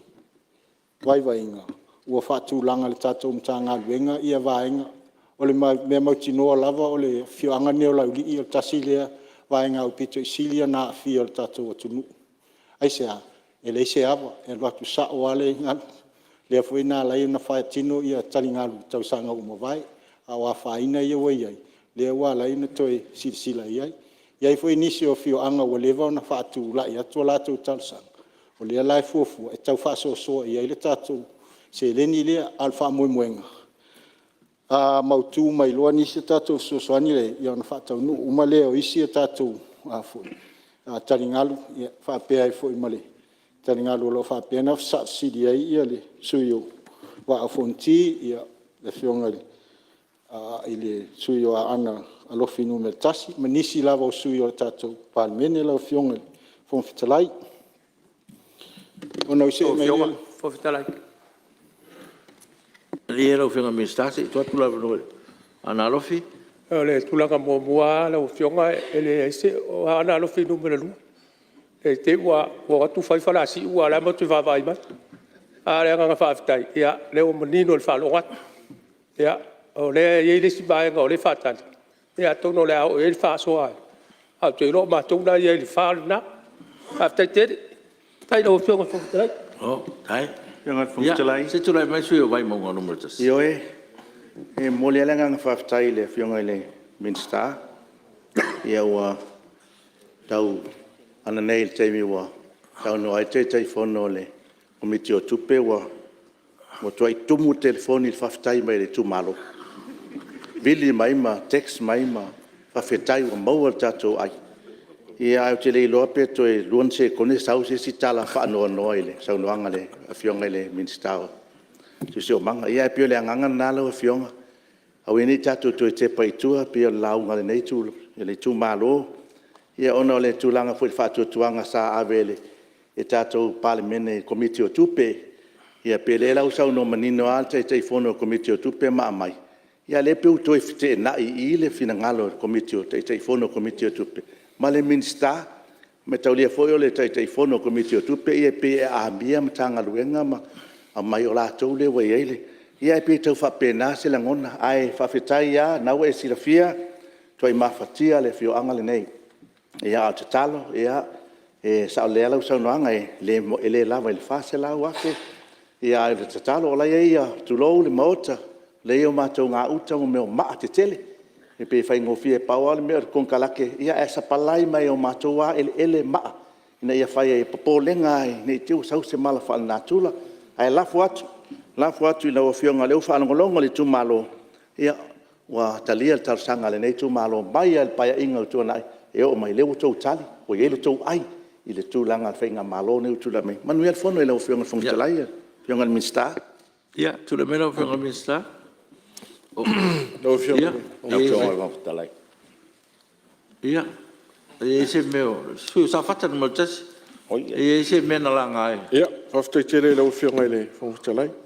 E tasi le mea na langa ai, mātou whoitala na mātou tūmalo, ono mea i o talingat. Salona mata mai painga le taluai. Ya fono mai mata le amtanga foi o painga ne. Ele misia la ula ngal mele o talingat. Ala no ula ngai langa o lai whawhongwhonga mai anu o lo mātou tu malo. Ele tasi la le lua le tolu au la ngai la o whiangan minsta. Ia le tau mai tau ato lai whapito i lalo lisa nei no o nei whioa. Ia pia lana le, wai le te ilanga langa. Ona i silinta hua i tono lai whanongongo mai no o le tu malo. Ngang whalor. Ia, le o mau atu. Susot pecha, se tu le mai pe. Au tai lau whionga whonga whatelai. Ia langa sa launga fo ilm tau pulea. Whiong. Le la tau nango le whanon no aile. Whanongongo atu. O leo titila o le whase lau. A whi fo ilea pe maua se mātua wano. Ia, a leo sa no mai le. Te te whono. Le ai o lau wāru. Le lei, a whai wāru se uso vai maua. Ai tau whamanino mai tono gato tala le tupi. Na le ilo se me la ungai foi ai. A le o te tonu le minsta. Ia, o le ai ai nisi vai ngā tupi. E maua mai a wala pa mene. O le me foi le va pe a le anga a wala le malo o fai e tanga luenga os. Ngā luenga tele ai a le anga i a inga. E o fai e asi si ilo le tai. I le mele o iai i le swing o le tala tau. E sau wale ngā, e le whape, sau whape patad.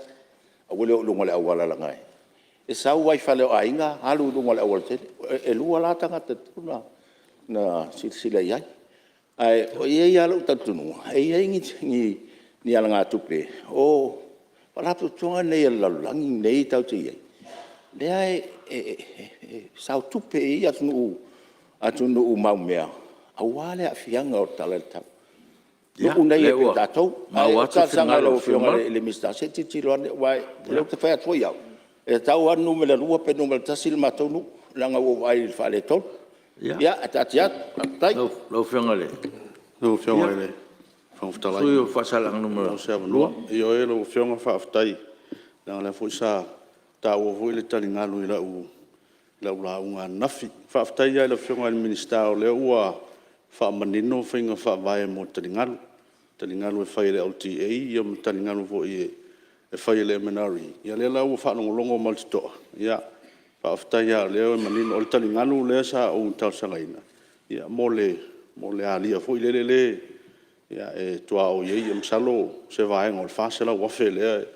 Ia, lea la whaongai i le tali ngalu lea. Ia, wa leo manino i lana saunoanga. Ia, le se senga o vaenga ia, mele mo le tole whaaftai le whionga i le minsta. Malo, ia, te loa o tō whina ngalo maa le, a leo sa o noa, whalau i tele le whionga minsta, ia, o lo sa ili lava ni tātou selen, ina, ka wātātou ngā ruanga. Ia, se tūlai mai lau whionga minsta ngalo te. Ia, whaaftai atu lau whionga le, whangwhatelai. Leo tūlai atu e whaaleo lau tālu sanga ngā o mai te au, e lau tū malo e tani ngalu fo i o le whionga le whangwhatelai. Ale tulanga le nga sauno ia le suyo sat paitea e sau le lava ia le saunoanga. E le mea lava lea wa alu faa solo akoa po ai kongo e whaia karingalu o i pe o le mele le ia matari vai. Pe o le mela le ia fo i e wha alu fisase i fo i le manga luenga me le whionga mista o se o panga.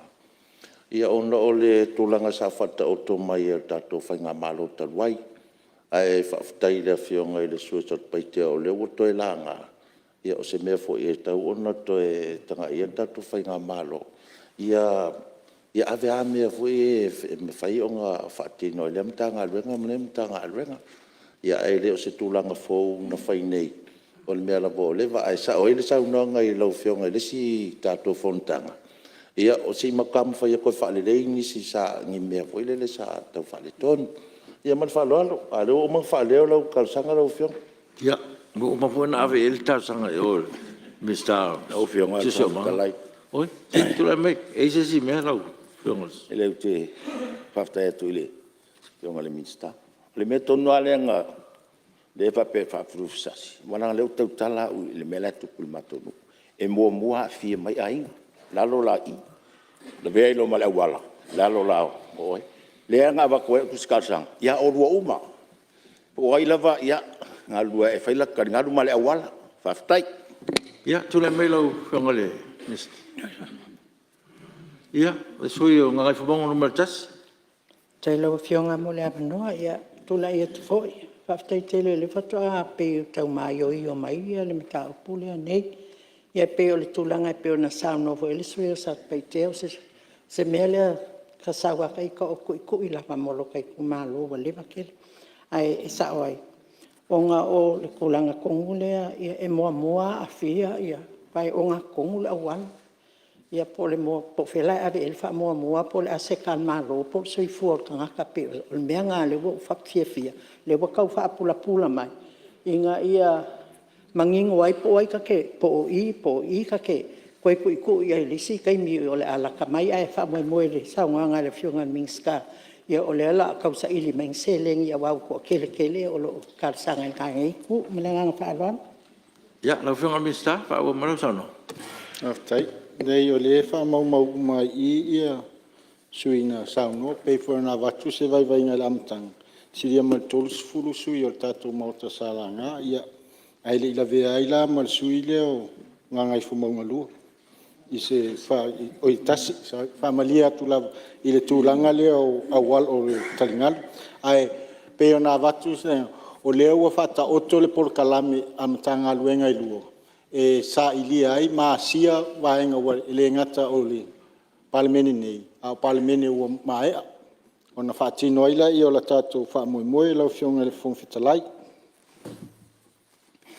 la fionga le fon fitalai o no se mai le ia le vaenga le amole a foi sa afia fo inicio sa noanga inicio sui ile tonga la au ia o le fa moi o le porkalame le nei na amatali ai ma o fa wawina ma le fa moi le tatou fainga malo ia mafai ona toe fa taua ia fio anga mala fanga le afo tulanga le o le toe toi no tatou vamtua ele ngata o vamtua a ole le tatou afo matafanga fo le sa ua inisio o por kalame la lo fatino nei le ono tolu miliona la au lo to le ana o le fa moenga e tofu uma vano i tu malo uma sa faile se fulu i tu malo ile tausanga mua tausanga lona lua es fulu lima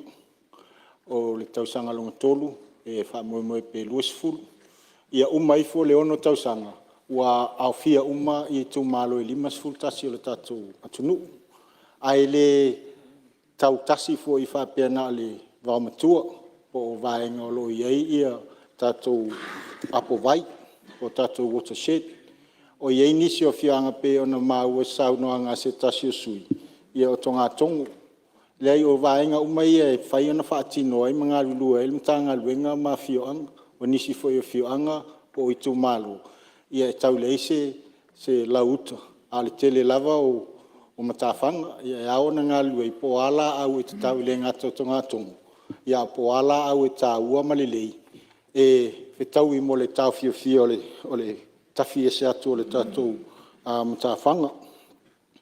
Mai o le wha moenga leo lo i ailau fionga pe o na watu e se vai mua.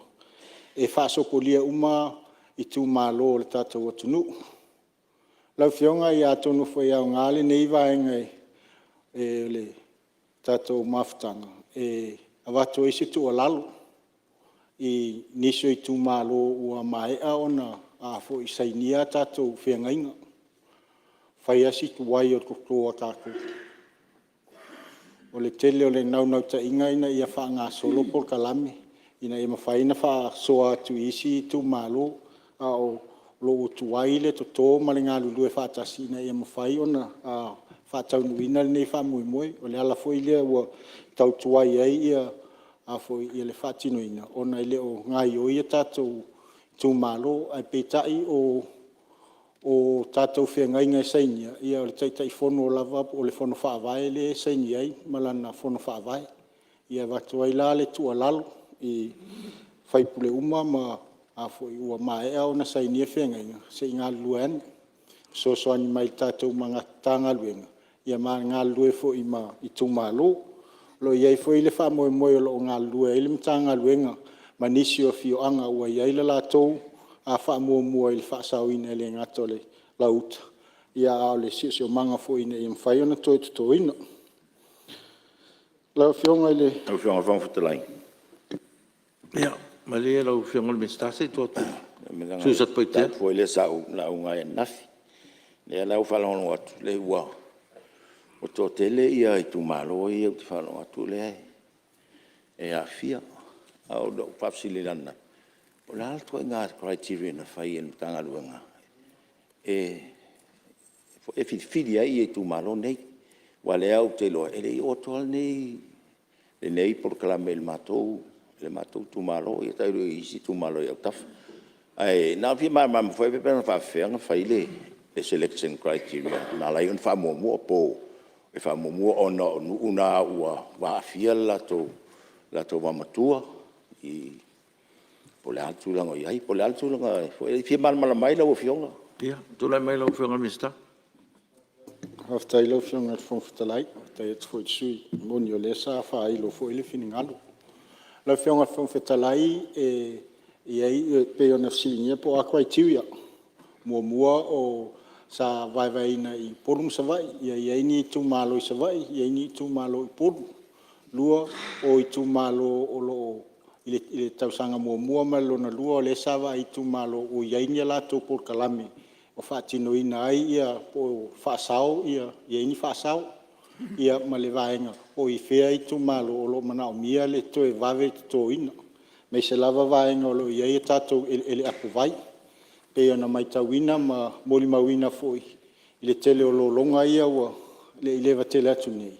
Ia o fio anga nei o la awha. Pea foi ona ave sila iai le mtanga luenga ma ngā lue ai. Ai o se sosoani mo le fionga ile li faipule. Ia tau to mailo finingalo o le ato e wawa ai foi iai le mtanga luenga. Ia ele ngata o le tonga la au.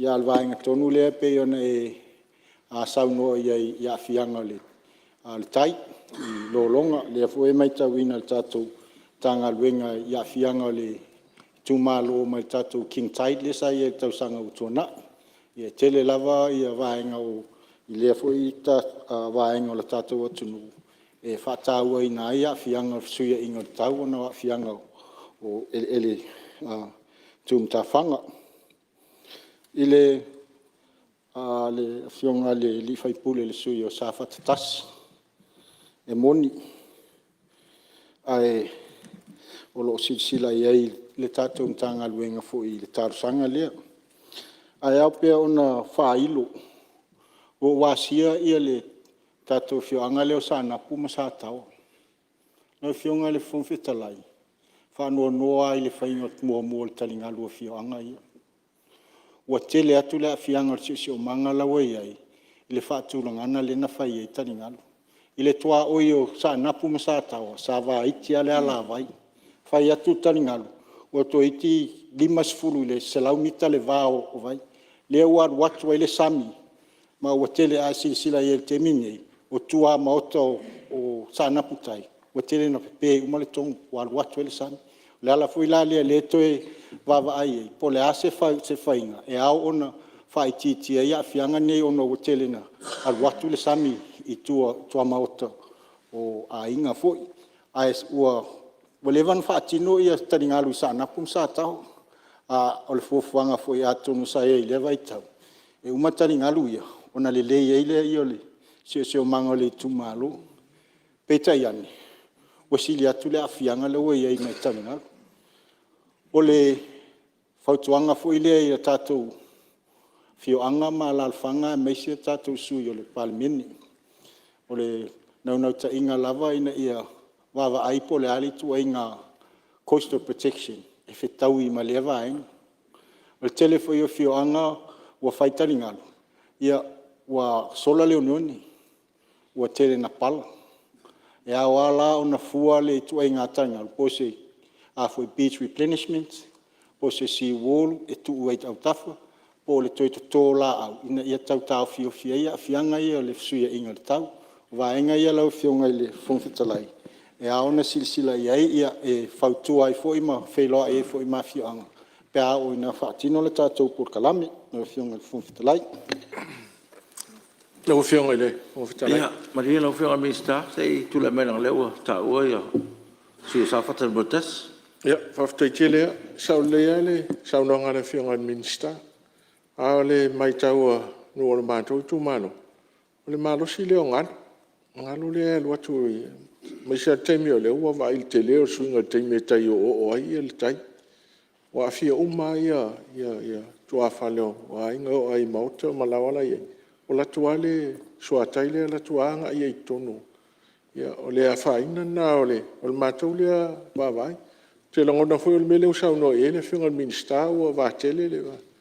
Ono tono le suinga o le tau le maltai. Le foi na afia mātou ile ngalo le na tau sanga te luai. Na matua o mai i le meolo i farsa ia le ngalo le.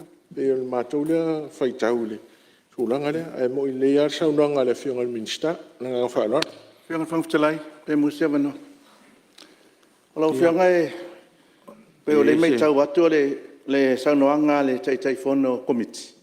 E lua nuu le sa saunoai, lau lii po no whali. Ai pe tau whanoa noa saunanga minister. Le la pe ia wifuate e wo i whalunga sanapa. Pe o po lenga le nai lei ta ua tai whono komiti o tupe. Tali fo komiti o tupe e a ngai mai matanga luenga ni malo. Ale sai lalo a le pe ua. Pe whanoa noanga na ni tea. Ta saunoa tai whono e lua fioanga. Ua uma fo taimi o tai whono, taimi o minister lau saunoa. Saunoa lau whionga minister. Aftai lau whionga i le whongwhitalai. Ele ai, o le taumwhai lawa e whailo atu ia vaenga pe on saunoa iei ia suia whaipule. Ona le fwei ua umana iei sina mamla maanga maasinga le tatou tanga luenga. Whailo atu ai, o le alawa ua iei a tatou priority areas. Lau whionga i le whongwhitalai. Ona use e maile i le vaenga le au ino le lapisi, marotota. O te whaamo i ina lau whionga le whongwhitalai saunoanga a sui o mota. Te mai tau le temi o le COVID. Peisa le tele ni lapisi atonu o le whiwa i tele o tatou o tunu. Ai utalu ona to tala tatou au wala. Oka se anganga whanua noa lau whionga le whongwhitalai. Ua toe tau ai la tinga ona ia tatou lapisi fo i tono whioanga ma lalwhanga ia ma le tatou tau langa fo. Ia ai, tau solo mua le tatou atunu ule le whaonga ina. O le tua lalo la ma le talo sanga fui, le ngatai, le lau tele o le tatou atunu. Ia ai whao atu ia tatou whono whaavai. Le fui wa amata dia siau whono whaavai le mātou i tūmalu. O le whaonga re si vahinga o le miliona. Pe a whai esi teimi malia ili, whina ngalo le minstai. Whamatu mai se mātou selini. Tongi ia nisi o whioanga. E la tau te au ina leo tauta. Le la pisi le langai whaingata e wakta wale mtau ai la pisi lalo e fo ista mai te whioa. Ai a whao ngā i se vaenga le. O le ngā luenga fui le tam whaian whamma ai e tonu ai. Mai se lava ta whaala. Ia ai whautua ina fui ia le tātou atunu o lo tam whai pia le tātou malo e whaatino por kalame whaalau i loa. I tātou avita avale o pasi. Ia male vaenga leo le lafua i o leo tota.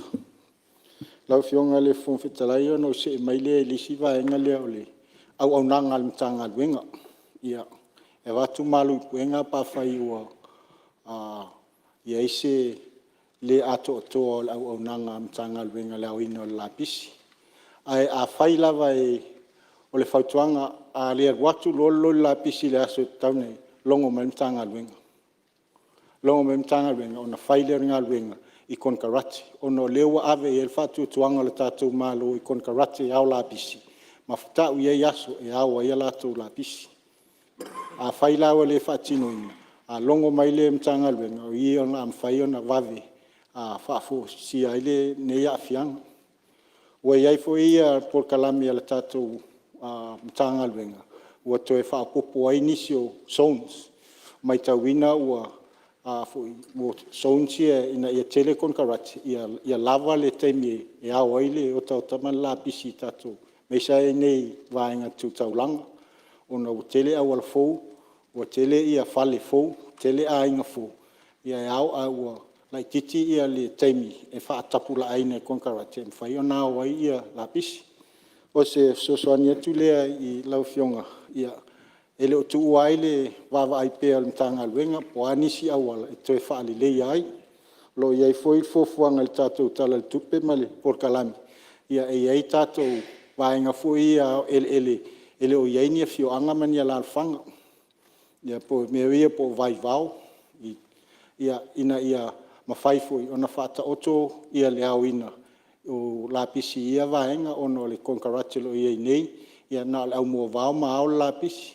A sila iai. Ia te lea le sifoi au mua vau. E moa atua ma lapisi nga umamua e tatia lapisi e lea o. Ia o le wha moe lea lau fionga ina ia mwhai ona toe a wha fo ile tātou watunu i le matanga o fie. Ia ai meise le tātou a saungi atu e tātou a taringa malo. Lau fionga whetalai ona mulia ile o se whamatalanga i manatu fo i sa whalia i le tātou foi atina e o tangata Tiafau mai fafu.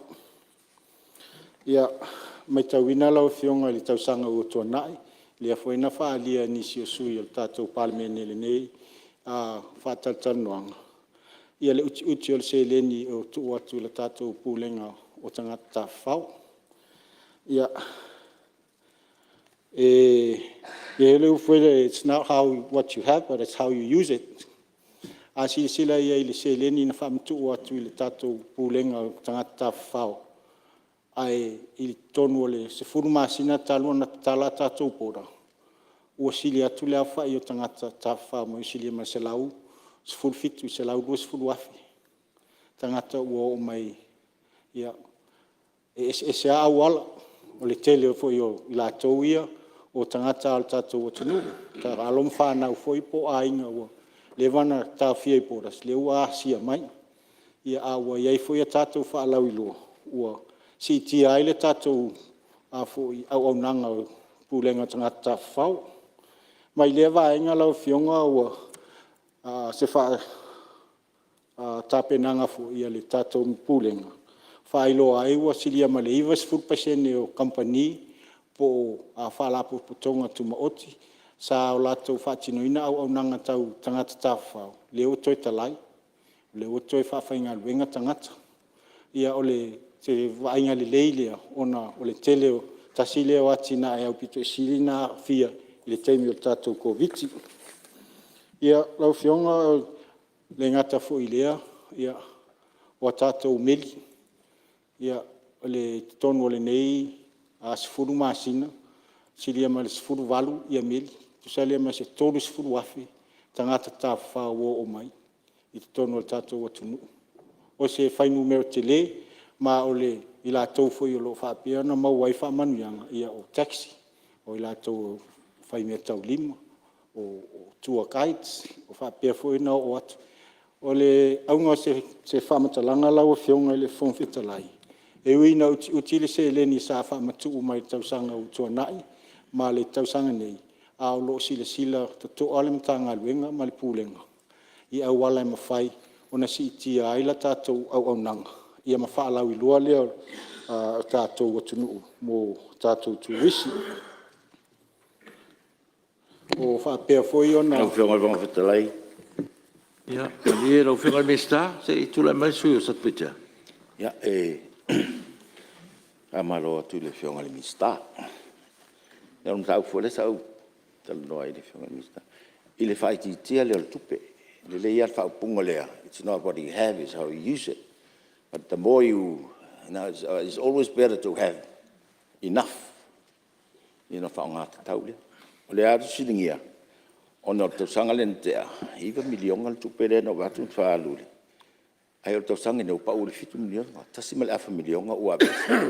Le na ura ngai. Sa uha pea o le unga ile le taimin nei. Lau whionga male. Ina ia awane toi paula le tupe. Se i wha amautu le lei o na toi ta oto le lei tato industry lea. Wai. O le industry ale nei tau te tua iai. Ma le ai mangino mai ya. Ai o tūlanga na po le alme wa wha paua i lalo le. ia le tupe le to tau fai whanga yo e le tātou turisi tau sanga nei a mai se o tu atu di po tanga ye tu mai i le sapa to ele ai fi musin ma manga pola ia pe fai e ia tu le melo whanga mista o fionga ele o fitale ia e se mel su safat mutas ia whaftaitele lau fionga ele o fitale sa lota silem tapu sa o e se tala nei tu malo no me o pe o le tulisi ma le whaalau i loa le tātou atunu i laulang e hoi nā lei o no lau talai me o atatifanga i o tapu e tutono le tātou atunu wa le mea moni ala o fionga o le pe o le ata leo le survivor sa lo fai taufia a miliona tangata o lo matamata ai tātou mani ai pue atu o Samoa ne pue ai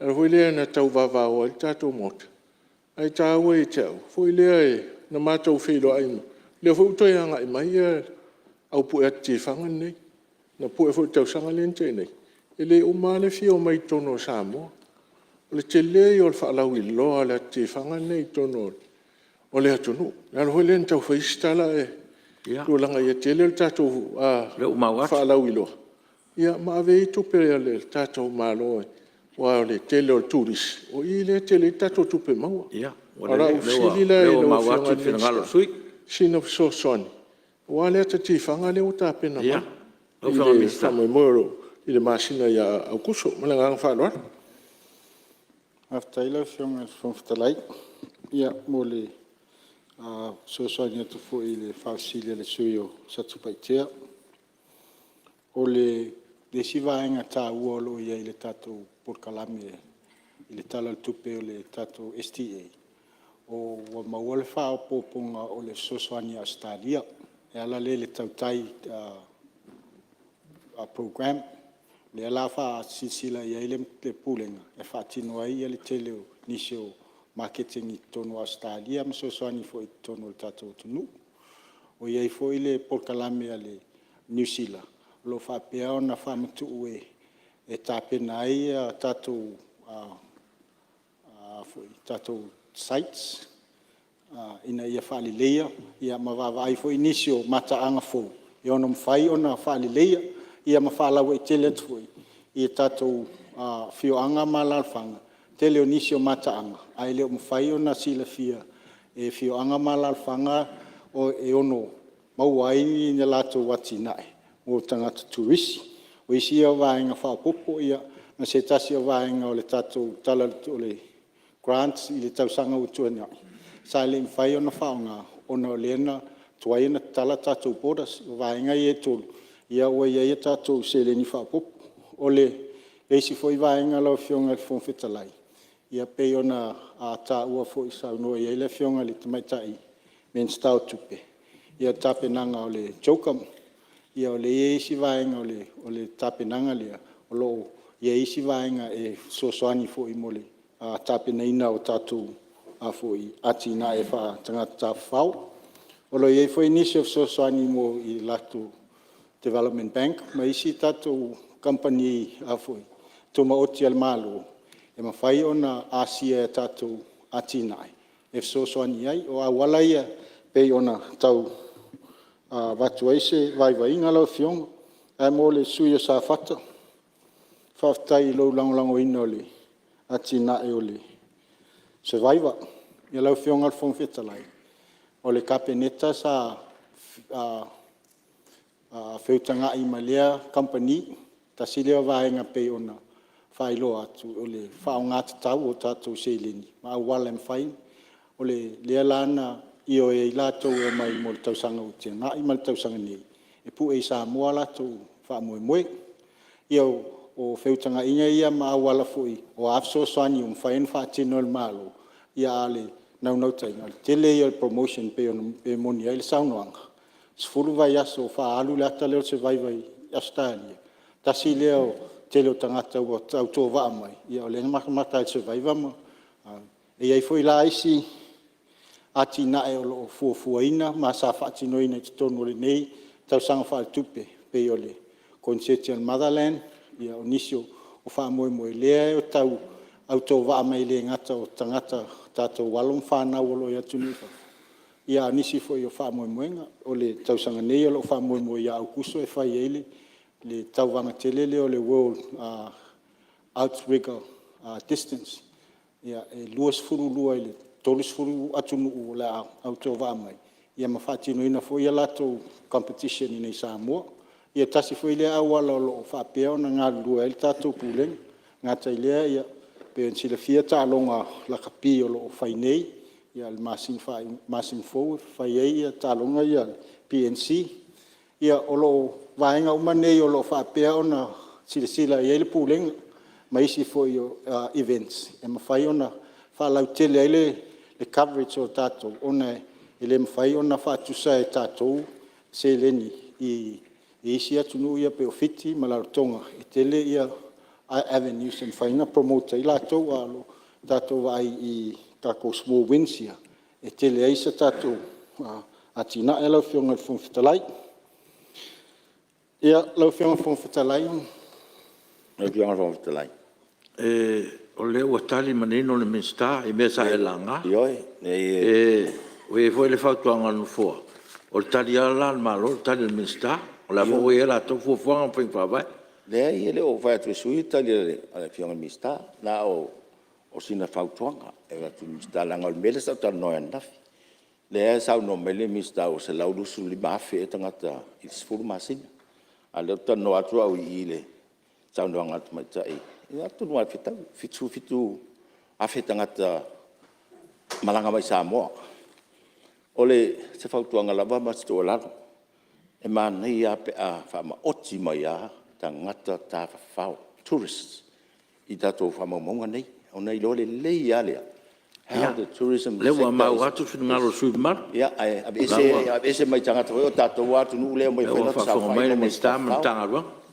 la lo tu la lo fio tu le meno finga me sta fa o ton o feo foktalai ia se o ese meo ia sale ia se malatu pala lave sa no ngani yo min sta ono sem tau pule sa ulanga le la fai u sa no ngale sin mal le fio ole le fo o tu le fio le minstale tal sanga ni tu malo sina fas fanua le o ye fa sa o malo i le bao le matu tu malo fa la li sina fanua se mai si fa wal matu fa mai le sa u ta o ai lo la u ma lo fa lo le fo ya lo fio minsta faftai mo watu faftai le fautuanga le ufa mawina o le nau ta inga fo ilea le fautuanga satspaitea o lo tam faine disaggregate ia tato types of tourists ona te o mai foi au tasile vaenga sa o atungalu iai sa tato nu mela se lau valus furu o lua se lau afi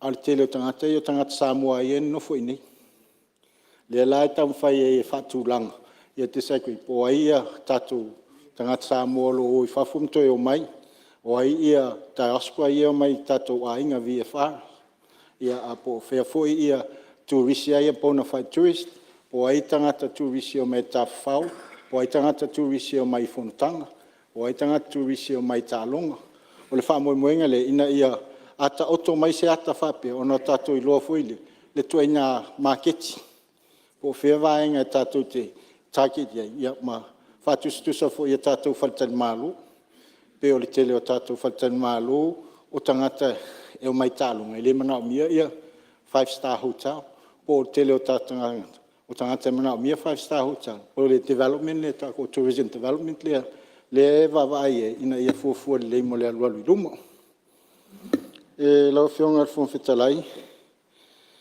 sau se e atu lava i le whaamalia atu le suyo si umu le aua ta oto mai le talosanga a fai ua o le fautuanga o le ua whaaleo ai talosanga atu ia wha o mai pia se tusi pei foi o wata oto le talosanga whale a lili ia manisi foi o fioanga o le tatou i tūmalo ona mwhai leo na ilo le tatou pūlenga e alai le tatou komite ele ia mamau atu ai se talivave a fai ua ia ia se te talosanga ia le atu e vava ia i po le ase vaenga whai on whaatino Ai au pea ona o soso atu i tūlanga lea, mai se lava tātou ele whaasau ia i tongtonginga. Ona o le manulau ti foi po le ala ngā lai ona, whai ele whaasau ni. Ina ia pui ai le tātou foi. Sio manga e whao ngā, e toi whaalau tele atuai la au Samoa, mo mea ola Samoa. Isi vaenga o le tātou atu ua mawhai, ua ono a whaina. Ia. Se tula mena whionga si omu po i se meo. Ia, whaftai. Lau whionga le. Whaftalai le, lau whionga le minsta. Salo po lua masina talu ta whilo e tui natu le. Talo sanga tusia le tu malo. E sil fiefo. O ele la ngi o ele ngi ku malo. La mau te uia wala. File mu. Me fala. Ia, lau whionga le minsta. Whaftai, ia atonu pa mai ale tātou Palemene ala whaatino leo le Fonotaga komite ele atonu o ia le tāsanga ona ma wale o se au i ringa o lea tāsanga. Nau whionga le whongwhitalai ia nā si pia pa ia i vaenga ia tātou whaltali mālo ma tāpenanga mo le chaukam. Ia ia se nau ta inga ulo ni tangata. Ia tamo whaia ia tele le whaonga ina o le ngata whaltali mālo.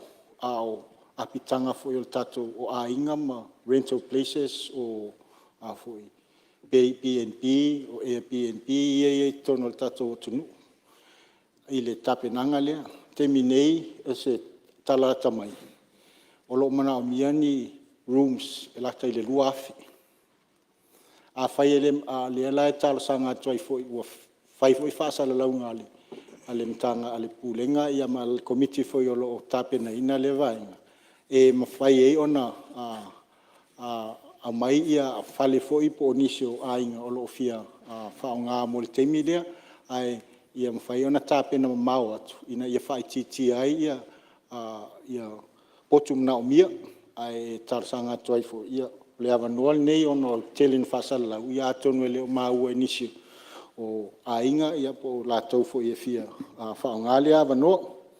Lau whionga whongwhitalai ia ua i se tau mwhainga fo i vai ngal nei tanga luenga fo ia watu le whaftai tele i puisili ma sui o mtanga luenga i le la tau whasoswani fo ia whaleo ia tusai fo i o whanonga whapea ona whaali ia i sui o le tātou Palemene. Ia a whewhole isio i tu malo. Ia, whaftai tapua, tātou ngā luepe. Ia, a tonu ai, e whamoe a ia mwhai o nā tia ailo tātou i tu malo ele ngata o alo mwhanau i aole au matua, whamoe fo i. A mai a nei le wha tātou tala tupe mal Fonotaga le Palemene, la tātou wheloa ilo, wha ngā solo tātou proketi. Ia, lau whionga i le whongwhitalai, le pauleo se whamtalanga, ia manu e tele Fonotaga Samoa. Alo, whaftai. Alo, saunoi. Lau whionga le minsta. Ia, tono le whaua whamali ene fwoi whinangalo suis fono sa langa ngani sim tau. Ia le whaua mai ona e tali fwoi tau. Me le maloa whaftai. Ia, ua mai tātou whasalonga i lau whionga le minsta o sota inga, ma teknolosi. Ia, ma le Palemene o Samoa. Lau whionga le minsta.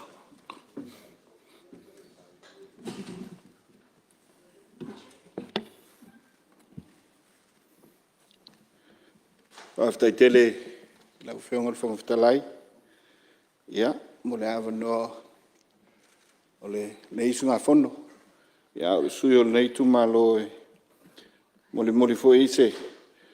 Au afa, ia, o se tō whā, ia, alwhai ngā malo, mai sele. Vaenga tu moti o fisota inga. Ia, ua ale whono usa sa mo le neitai au. E mo ona whātulou le alwhā mauto Samoa. Le whio lau whionga le whongwhitalai. A le sunga le whelotusi. Malu le tanga luenga o le fondo. Whio le whionga ile. Kei tai ala malo le whionga le tamai Palemene. Whionga whio me Naomi Mataaf. Malu kapeneta. Aya sui mamalu. Minsta langolang. A pe foi le fio lau fio ngai le. Tai tai o le tua ngai. Sui mamalu le nai tua al mota. Sui fai pule. A le tapo inga mau. A fio ngai whaurulungo mta ngā luenga. A Samoa poto o tātou li poi il mota o Samoa le nei asu. E whātulo fo i le whawhongwhonga tāpua. Al tāwhatolu whawhitaua ngai le malo Samoa. I le whiola na whionga i le whamasino sili. Ai alwa senga o whamasinonga. Tāpua inga mau whionga i le au mamalu le malo. Malmasiofo. Ai ale sui o le whono sui to whia e lau whionga i le alo salmasina. Whionga satele ma mero pati malo fultua. Alpa iela valea tama ma inga malatu tama. Ele usonga tumua mapule ainga ili tai ma le vao fonuti. Ale motu isasae lana whainga malo le fiol convencili. Fonvitalai presidente del Senate su fono mota lua. Pa iala valea ua whalenga fulu. Patu le motu sua malvai whanua sa ole masale au se lau mua. Ai ale lau na mtas to tol fale ula. Fatu le motu upul manua tele tulou. Ai lau whainga luenga tutofi le atua lo tāpua ia whaiva lau whionga le whongatalai mal Palemene mamalu. Whatalo whatu malole soi fumanuia le nei tai au. Le nei tai au e o ngā tutonu le nei paia inga. Nangona ile whawhitai le atua. Ila na pule tō mana na pule tofi. A o le wala wina. Le nei ua tātou tu vai. Le tausanga lona tolu le nei paia inga. Tu maulo nanga le lei. Ia Samoa e ale. Whainga malo le whionga le Palemene mal kabineta. Tau mawhai. A wase ati na imunuia o Samoa. Mo nei matai au.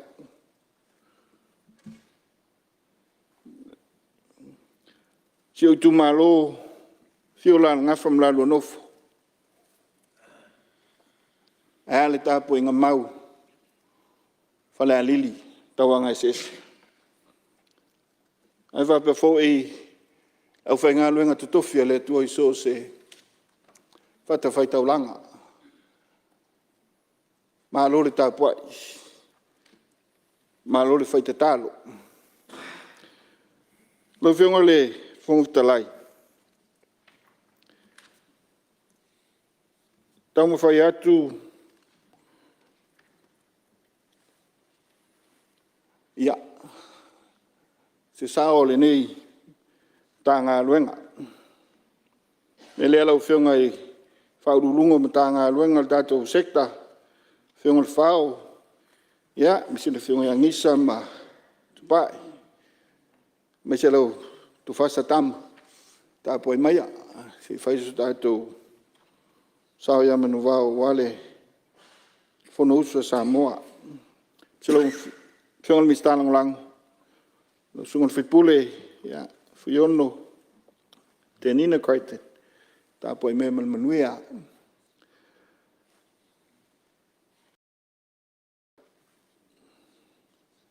lau fiong fong talai ile tula mai ul finga malo le lu te sang talai le tele yo tulanga o umo fata oto fata tia ai me se foi fuanga peona na iai le tulanga o le tau mawhainga o business Mai se lama le tulanga le ati na ino le tamau ainga. O si o tātou atunu. E ai foi le tali tununga o whainga whaavai mō le manuia lau tele o tangata. E tā e le tula i mai le whainga malo. A mata mai lava i le amatanga. E le nau ta inga. Ia, ina ia wha maa venga. E mai se ai. Ina ia maua awa no tutusa. Tangata hanu umo Samoa. E ati na e ai.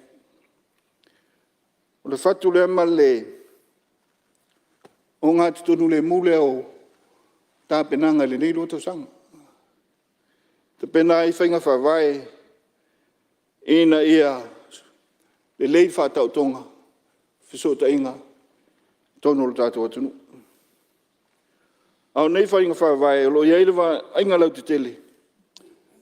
Ia maua whisota inga i so se tangata nu o Samoa mō nei malelo mana. Ai ia maua ai i te tono o whainga whawai. Tātou wanga tau sili. Anga tau sili whakeu siano. Ai mai se tū maanga wha Samoa. Lau whionga le whonga vitalai. Whisota inga. Leisi lea poutu toa. Whainga malo le lei. A pūlenga le lei. I tausanga e tele utua nai. I leo o mai o whainga malo malātou whātinonga. Sā tātou amata i le tātou post office. A solo mai na ilma le tātou 2AP. O mai ai leina telefoni. Leo ai ele nei vai tau. O tātou i ai me wheso tai. Telefoni whea vea. Tele i tū le leila o whionga. Pei ona mori mawina. Le tā uo nei meo wheso tai. Au tu atu. O loo lango mawai. Le whaita talo le whainga malo. O whainga malo le lei. Ma pūlenga le lei. Pei fo le amatanga. O le fono le nawa ia so lau whio. Ma nino a mea uma. Pe a le lei wheso ta inga. Lau whionga le whongtalai. So se whainga malo. Te pena le lei whainga whawai. Tū la fono. E lima taita ina ai. Whātinonga o ngā luenga. E leo pose lilo. Ia. Pea ona. Tau whamtaltala atu mai le amatanga. Le. Sai ei tū la fono. Palemene. Whai suia ingo. Nā tū la fono. Whai tū la fono tātou. Lainga telefoni. Tu la fono lo il temil nei. A tole sfufitu tau sanga o tau aule. Luas fu tau sanga. Tele yo fe suia inga ile na. Tono sfufitu tau sanga le na. Le si le vaenga la o feunga ile nei lo tau sanga. Tau mo faia e to hilo hilo. So te sila te to ai tu la fono. Ina ia ma fai ona fa ta oto tu la fono e lima taita ina. Fatinongo ngā luenga. Lau whionga le, whongtalai. Whapena fo I whenga whawai. Whenga whawai lima taita ina ai. Ia, ina ia. Mauawa no tutusa. Samoa umai. Tūlanga tau whasota inga. Ai mai se fo. Ia o na tau mwhai atu. Whatu mawina o tātou wanga tau sili. Whakerisiano. Ala tātou wanga nuu wha Samoa. O se au nanga e matua te tau, ma ono mea, ono o iai, so se tangata nu o Samoa. It is now become a necessity lau whio. E tā tau, ona o uma, I so se tangata Samoa. Lau whio le whongwhita lai. E ona, tau mwhai atu le tūlanga whainga whawai. Tasil nei o whainga whawai o loo whata. Ngā lulu e ai, le neim tā ngā luenga mal whainga malo. Le sanga whata ua atili o le tulanga o whisota inga. Salo e le tau Whamana tuina ile le mota. Lo wanofo si la fia le taha ua o feso ta inga. Pe ta ile si sila le fionga Palemene mal whainga malu. E te tau ona laina tutusa. Ma le au nanga o soa vai. Ma le au nanga o le letise. E le mawhai ono tātou o e au normale so ta inga. Ia malu pui e le malo le tūlanga o feso ta inga. E le te tau foi o na tu atu se wha moe moenga o le malo. In pisinisi tu mauti. I le wa inga o feso ta inga. Aisea, whai ngā malo le lei, ma pūlenga le leila o whionga whungwhitare. I le temi nei, le access o le tātou, feso ta inga i le atu no o ato. O atu le leiva suma le 5%. I le coverage o le tātou TV, tali tusa whapenala o whionga. Pei ta e tele isi ngā luenga e, e hao na whalelei o lo ngā lue fo iai. A tātou company service providers o tu ia tuele le o nanga. Ina ia hao na whalelei ala o whionga. Le pō malai le nei mauta. O se au nanga o se au nanga whapitoa. E le taunga o whiela o whiela. A tu se whatusa tusa ma le au alama. Ma le elitisi. A tonu e.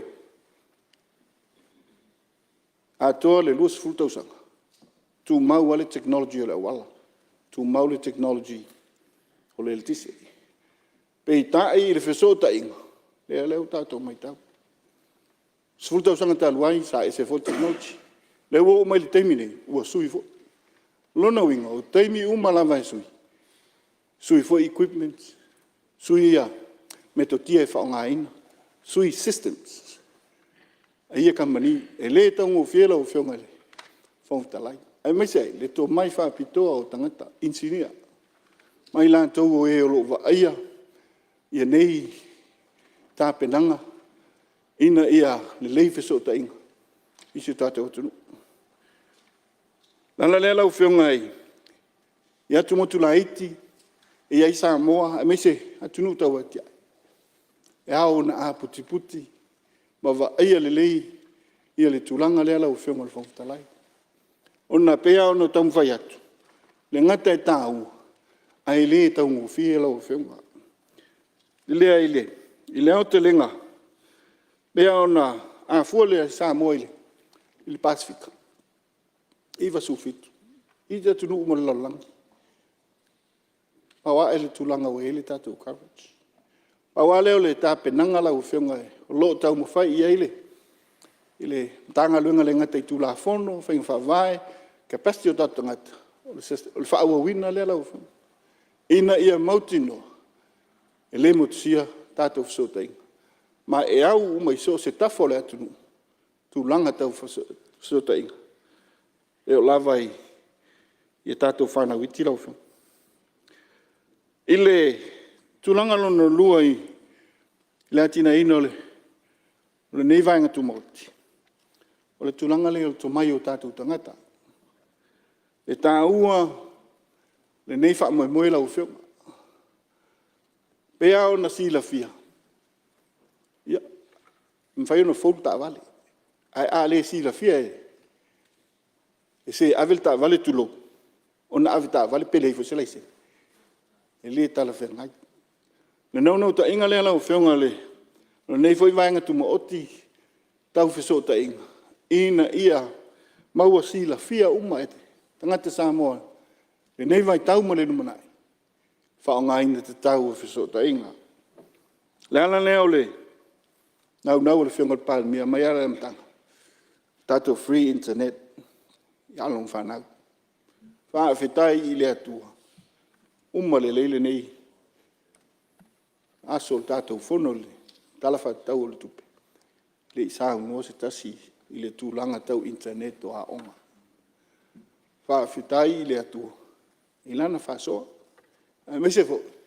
Ia o le tō whamanino le whionga Palemene. Ina ia le le internet. Ia onga uma lau whionga le whongtalai. o se whaaftai ai le. I le mtanga lunga onga e takola tu le whionga le mista. Ia, e me se fo i a le company sa wheso soani mai. Ia, ma le mtanga luenga. Ia i le ngā luenga i le whaingofie. O le manu lau tisa i elo sa iai le 2 miliona le aile tausanga mua mua. Ia fo ia le whaafita auki. Leo ua 2 tausanga. Tālo sia ua fo ia le whaafita auki. E iltal tonunga. Ia utela anu fo ia. E ia onga 5 le tolu o lo tutoe. Le fo ufata o tolu fo whanga. Mo a onga i. A o se si fo i. O le 5 tolu la. Ia. E a mata ai se tā penanga fo. A le matanga luenga. Male malo. Ia i le toi wha le lea atili.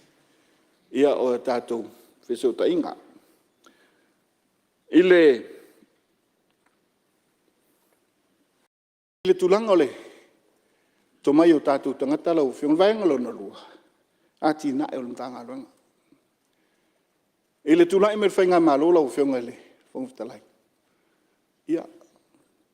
O tele ina outsource le tele o nanga. Pei tai, o le vai, al whainga malo, le whainga Palemene, ma le whainga malo.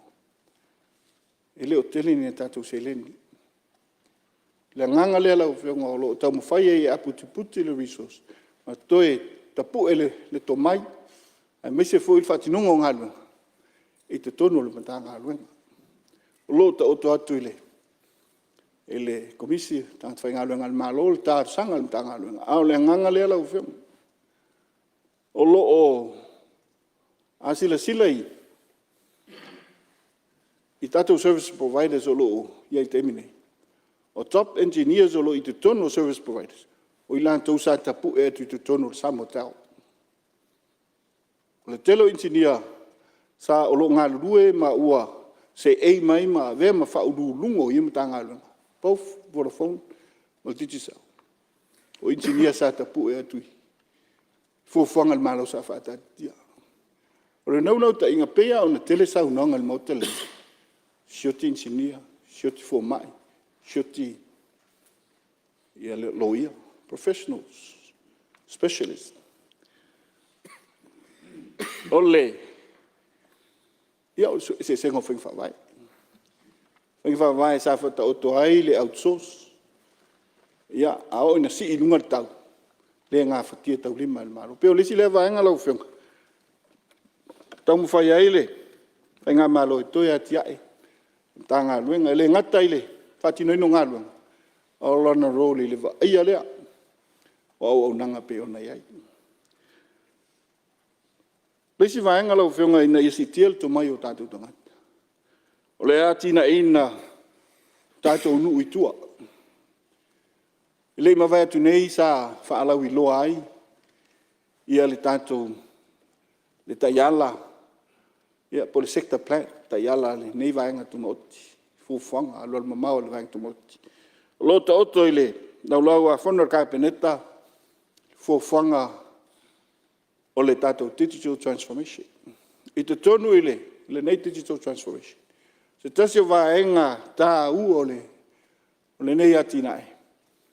Ia whaatupu te leina, ma tiae ma tapue ma whaa. Lau te leina, le tō mai o tātou tangata I tua. Lesi le lango sua I le. Nāti na en malo, ala ilana miliona. E le ngata, a watu se len. A watu fo ma le sota inga. Ina ia ma avenga. A le ngata I lea ia le leife sota inga. Ia, mō whaafitaua inga. A me se ngā luenga I whawhainga whia. Wha avenga. Ia, I patino ino ngā luenga lau whim. E le ngata I lea I le. Lea tinae. E ofo I lea o nanga al whalmeli. E ao na sila whia. Sawai. Nui tua. O lo o iai ato toa. Le o nanga al tato whalmeli. Lo tau mawhai foi. Ina ia mawhai. O na sitia, le o nanga al whalmeli. I le tau mwhaile I ai nei banking services. Ia ma o nanga e mawhai ai o na whaonga ia kāts matulanga whapena. E ātiri si tia ai, e au nanga, mō tātou tangata. Lau whionga le whonga whitalai.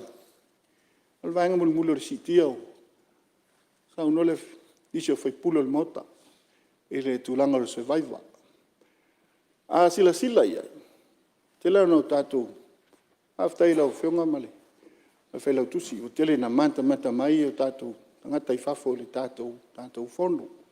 A se voi unisio whasalalunga ma o le nganga tonu leo le tanga ring of sota inga.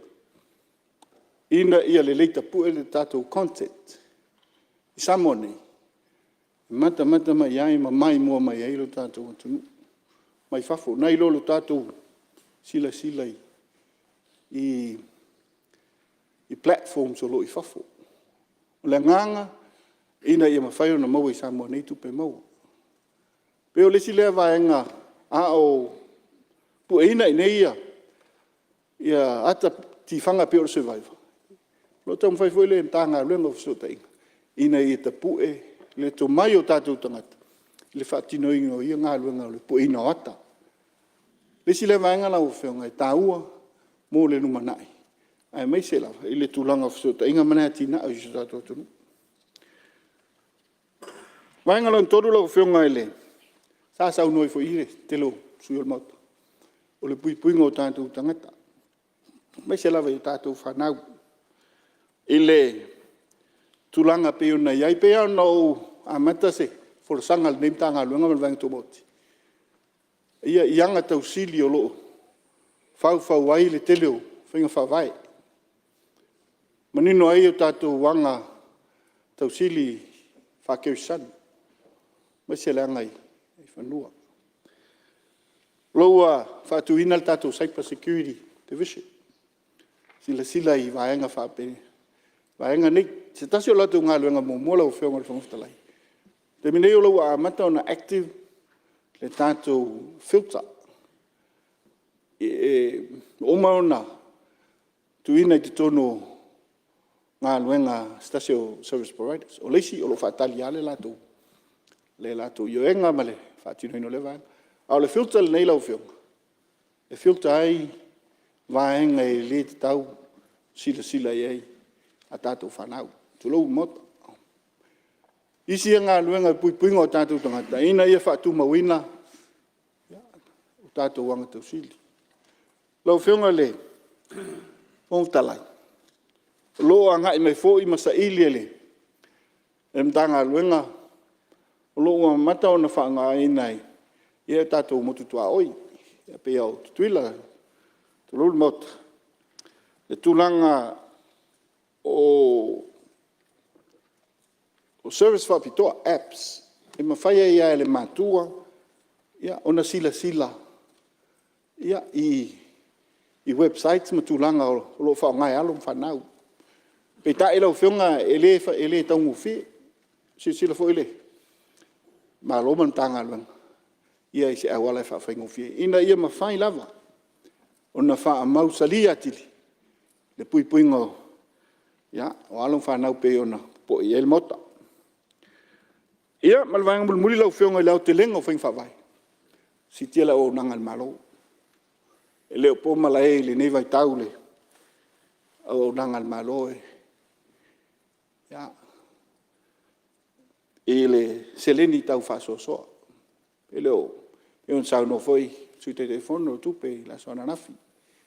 Ya, e le tūlanga o a taungu tau le service. Whatino I ngā luenga. O leisi le vaenga taungu tāla o whionga o le tātou ICT. Tau to whaiwhenga whawai ma o lo o whaasolo whaatala noanga le newaita. I awala tala whengai e ma whai ai o na whaataungo fie le vaenga.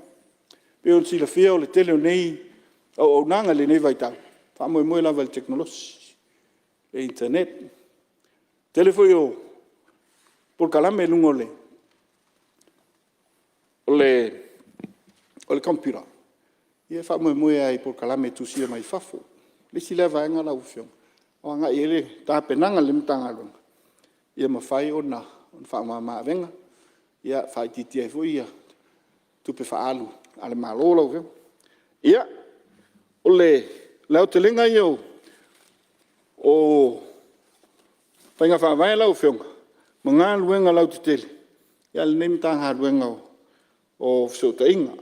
I le tūlanga, ini sio suisa, sau noa i le tātou coverage, ma le quality o le service. Ia peo le nganga le nā. Lo ta pena whainga malo, whainga whaavai. Ina ia le ngate whesoa soani i tātou service providers. Ai le ngatai. I leo ngalo si o tātou atunu e tuiti le tamau ainga. Awa noa tutusa. O tangata Pe iei le ngā luenga pe le eise ngā luenga. I le mau oa male.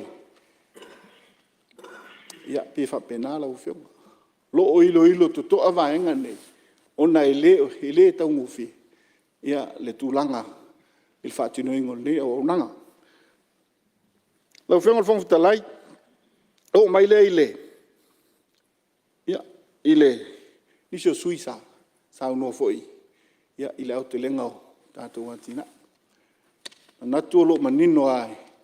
Ile atina e o. I whaina i atina e o lo whatino ina le tātou. Ele lau whionga whonga talai. Ia, whalau tusi male. Le atina ina o. O tātou mauta whono. Ia, male ofisa o le whono. Ia, o tupe wha mea lofa mai. Ia le malo Australia, o lo talia ai. Ia le whaatino ina o le tātou mauta whono. Nisi foi o ngā luenga. O lo talia sa whaatupe ina i tala o tupe talu ai. Ia, o lo whanga solo leima o talitonu. Ia, se teimi o iluma.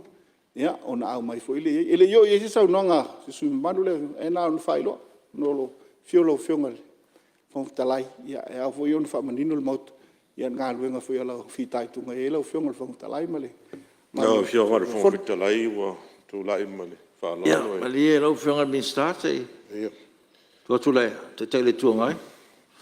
Ole a se pe sa uta ua vanga foi le pou voi le a se sa nanga lo fionga wa le I vanga tau so tai. Le pou voi le I kolisi o Samoa le pe fa la le. E o to vale le mla vale le fangali. Se fo fanga pe sifi pou po le alme fai. Ina ia maua se sa le mo le approach in le landing. Le sa uta ua. Pe o le fsiri le mar fa lalo. Ia, titu la mele o whionga le. O whionga whonga talai. Pa sao taimi le whionga le minsta. Ia, titu la mele susat peitea. Tai, nanga o sao. Ta ua se amta upulea. Whaftai le whionga le minsta. A mama manginga o. Whingi wha vai le ron mamau, tiro mamau, le tatu whainga malo. Ana si a wata mai fisiri. Pe so ni mo au. Il est short term or medium term. Et pour là, il faut appeler les mots téléphoniques. Il va y mettre le foyer. Amol la ofion. Ja, si tu la melo from mista. Aftai le. Ja, le fiong le. Taita le tuangai. Mi se foi fiong le. Sui matua al mot. Ja, mole fesi. Atonu ja, se Italia te pele le. Lau whionga o lo whaatino ngā luenga tala whianga.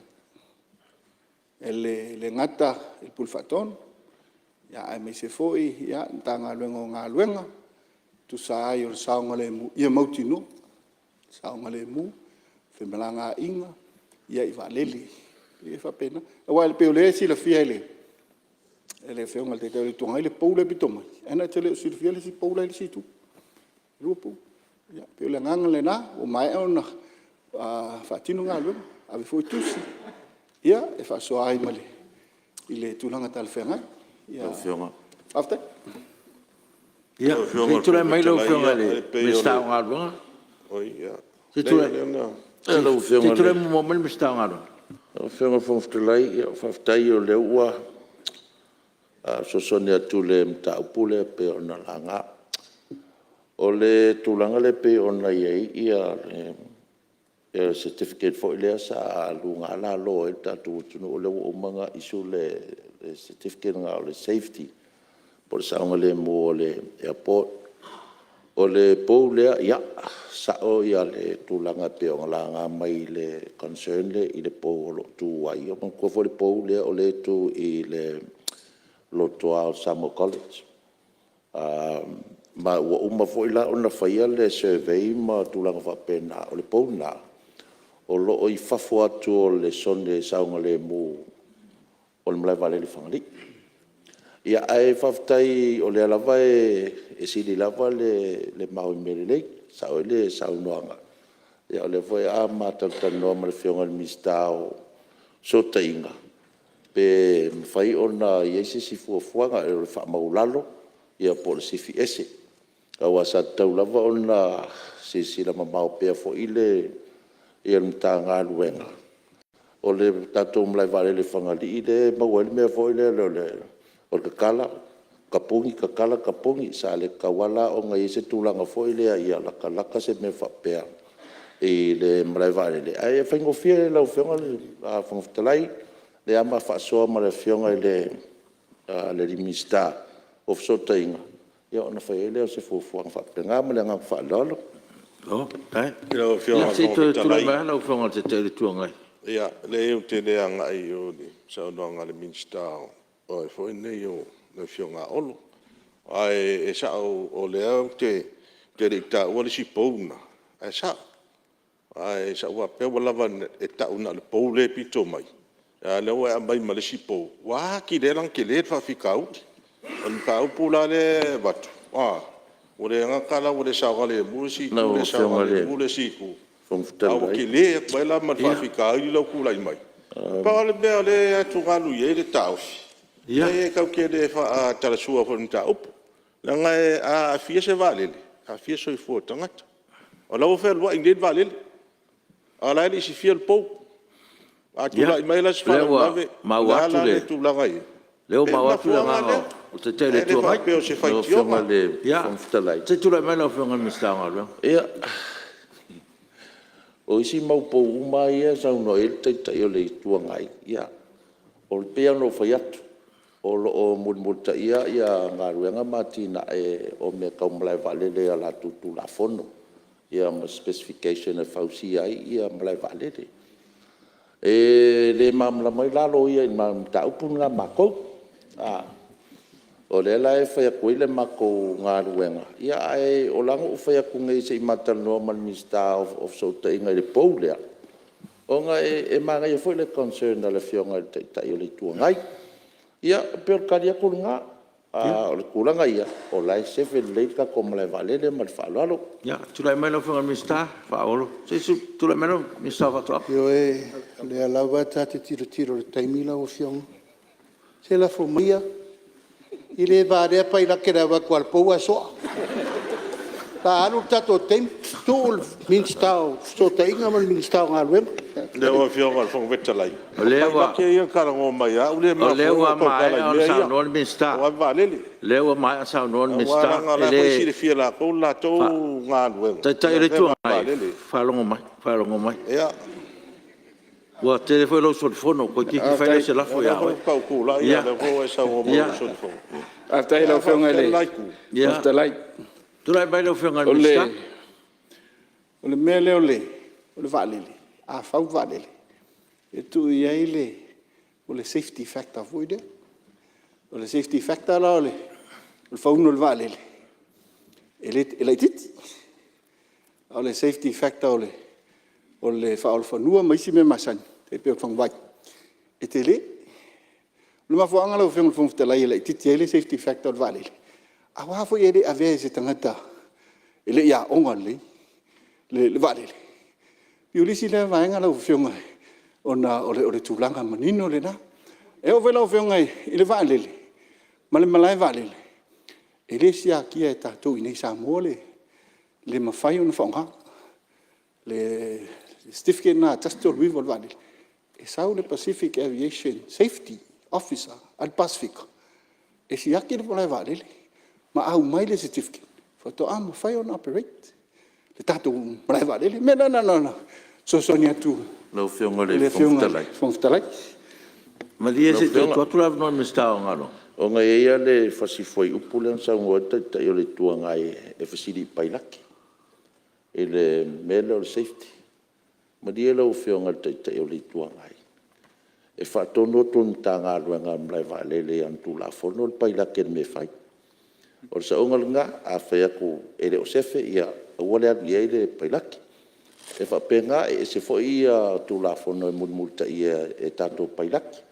A o mea ia kaule safety makulanga o mlai valele. E avatula i tato regulator ale pulenga nge o atina e tere. I le mitapluti ai le eka ko civil aviation o ka kula fongo whaavao malo pe an sau noa le Minister of Sotainga. E muli ta ia. E a tato pailate man whalalo. Leo manino le vai. Ele fez daunga ele ta o ala me o fianga te tele tuanga. No mai le fianga olo. Lo fianga te tele tuanga. Ai ali o factor. E ho de ke mi sasi. Ya wa. O ke foi vale le o lave via. O ngol sasi o pailaki. Ya tu la nga ye si. O leo ke mai fia. Lo fianga te tele tuanga. Wa lapta ye so tele lo fianga tulanga le. E te tula e lunga e sa noa te le vai mai le. Mele, wa mai ma fa fo. Ya, to fi ngai kabinet. O na fa tu se lafo, pa to fi ngalo ya. Ya, langa wa fa so, o so fo so. O le leva vai mai lunga failo na. Ya, le la fo tu to kabinet, lo to no tatu la fon tu mau. O fi ngai mai tai palmi. O fi ngai pon fiterai. Sawa oi.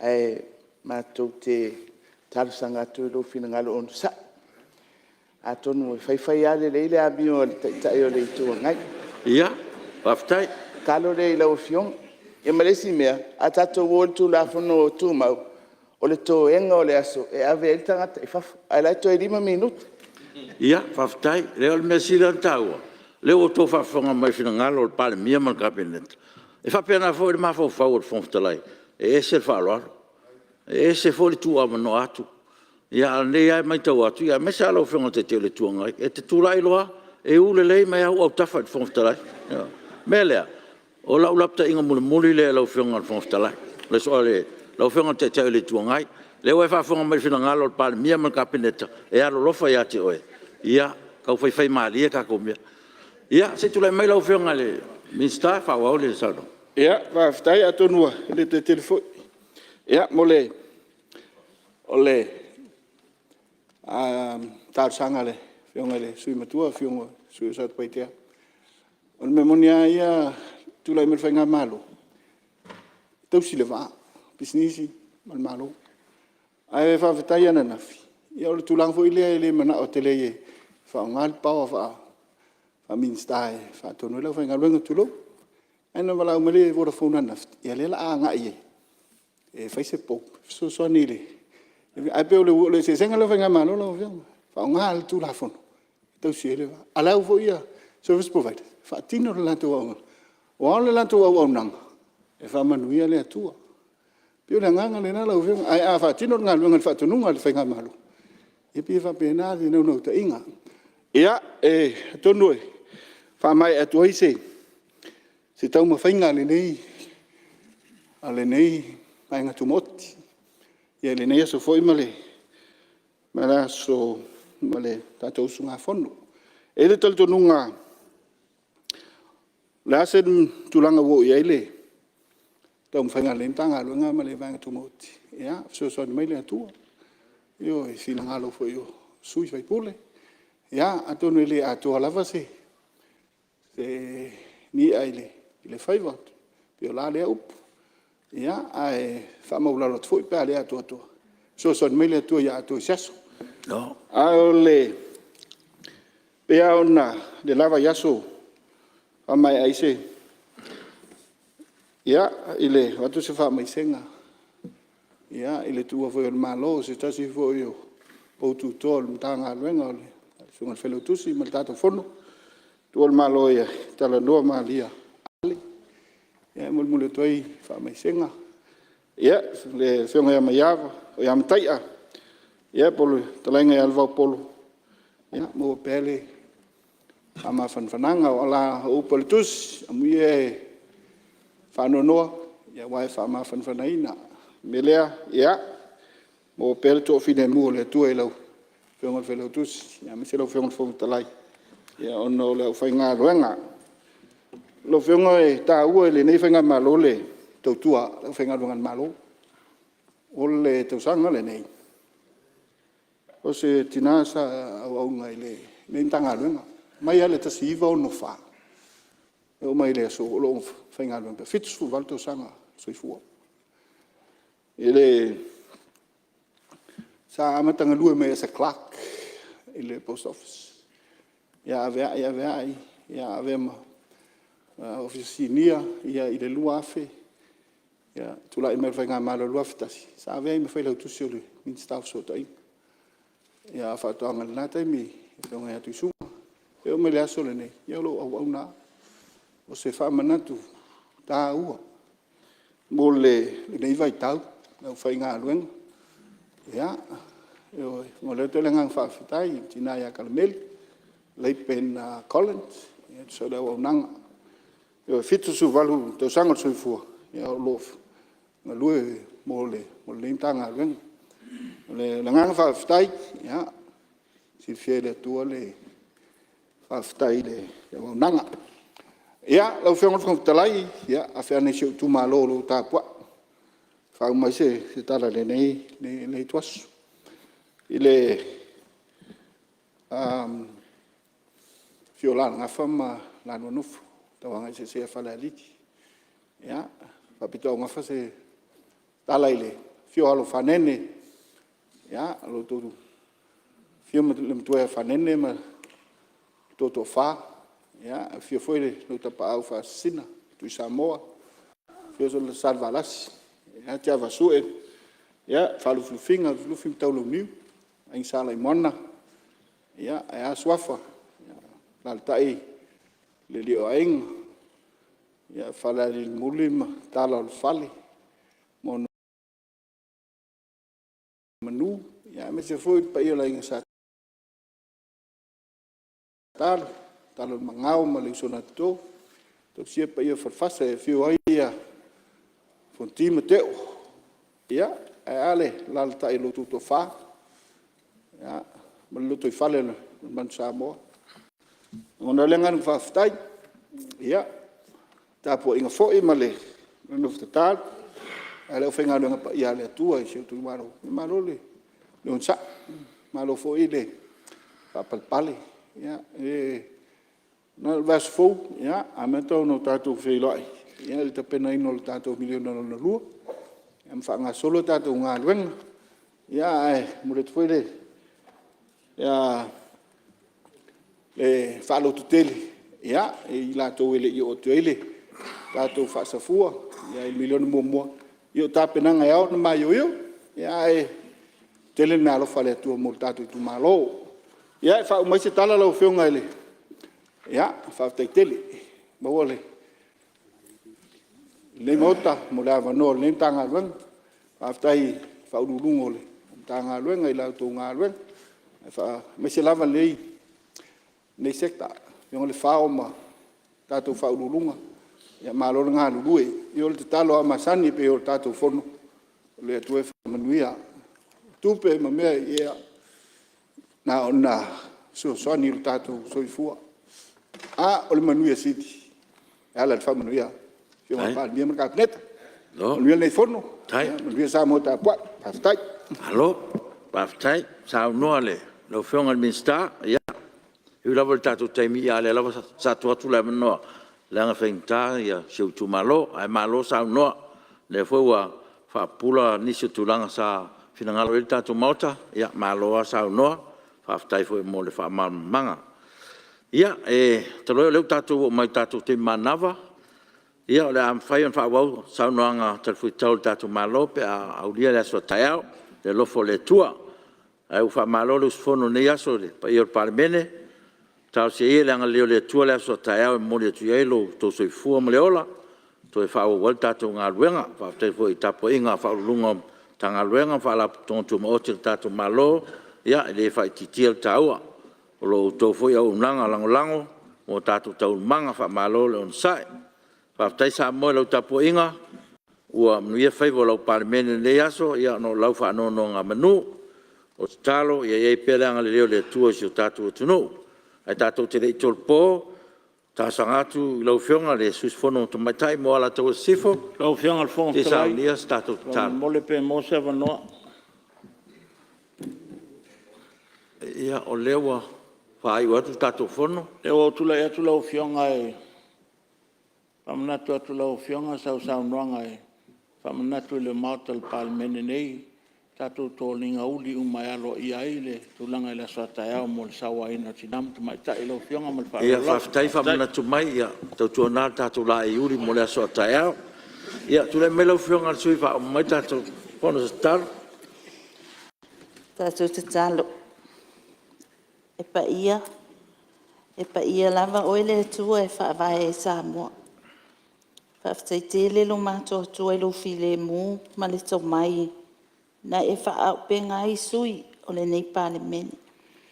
Awa lava ngā luenga na wala ui nai ta i alo atunu. Whaafitai ua whae ui na manuia mātua Fonotaga o nei aso. Mātua te soa lau pule ma whaali manatu. Ai mātou te whaamoimoia te oeta mai te whaatotoa ina so mātou vai mai. I fwoi te imi e velo mātou nau le whaalina o manatu. E whaamanu alia i whina ngalo nisi o mātou soa tangata. Ma avea ima o mātou sese.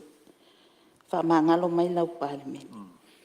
Whaamamalu mai pia o awanga le leia Samoa atoa. Ina ia mātou maua pia le nofo file mu ma le nofo whealofani. Ma ia aunga mea uma molovi inga o le atua e whaavae e Samoa. Le amatu ta ape nisi o ngā luenga o whaatali mai, ia e puipui nei Palemene ma Samoa atoa i o awalofa. Ne ia matu to e au lia le asofo o mua i le manuia mai lau o fio. E alatu le sua whapelo Jesu Keriso lo matu wali i mal whaola la matu talo. Amen. Alo, whaafitai. O te whaasisilatu a tolponeta o manga al fono au whaitu la fono, se aurele tu la iwa tolsfuru, tai au a tai au.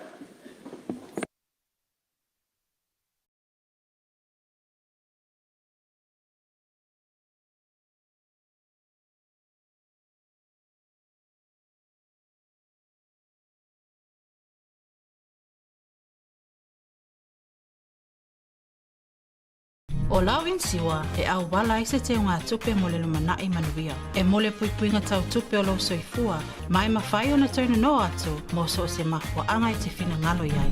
Samoa Life, le insiua mo tangata nuu o Samoa.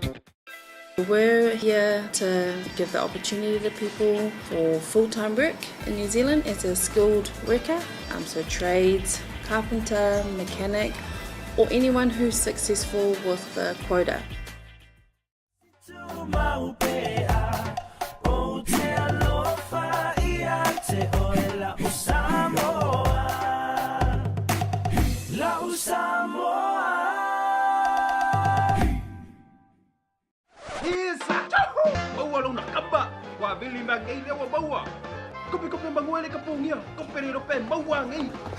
Afio mai nei loa i le Federal Pacific Finance mo so mana o ngā tautupe serving Samoa's financial needs. Samoa's natural waters are special. Something goes in there, comes out different. Natural Samoa water, the taste of nature in a bottle. Tiafau Samoa, I'm Jack Laban. For any competition, I'm all about speed, skills, culture, and of course, my Texas. Wa'ualia.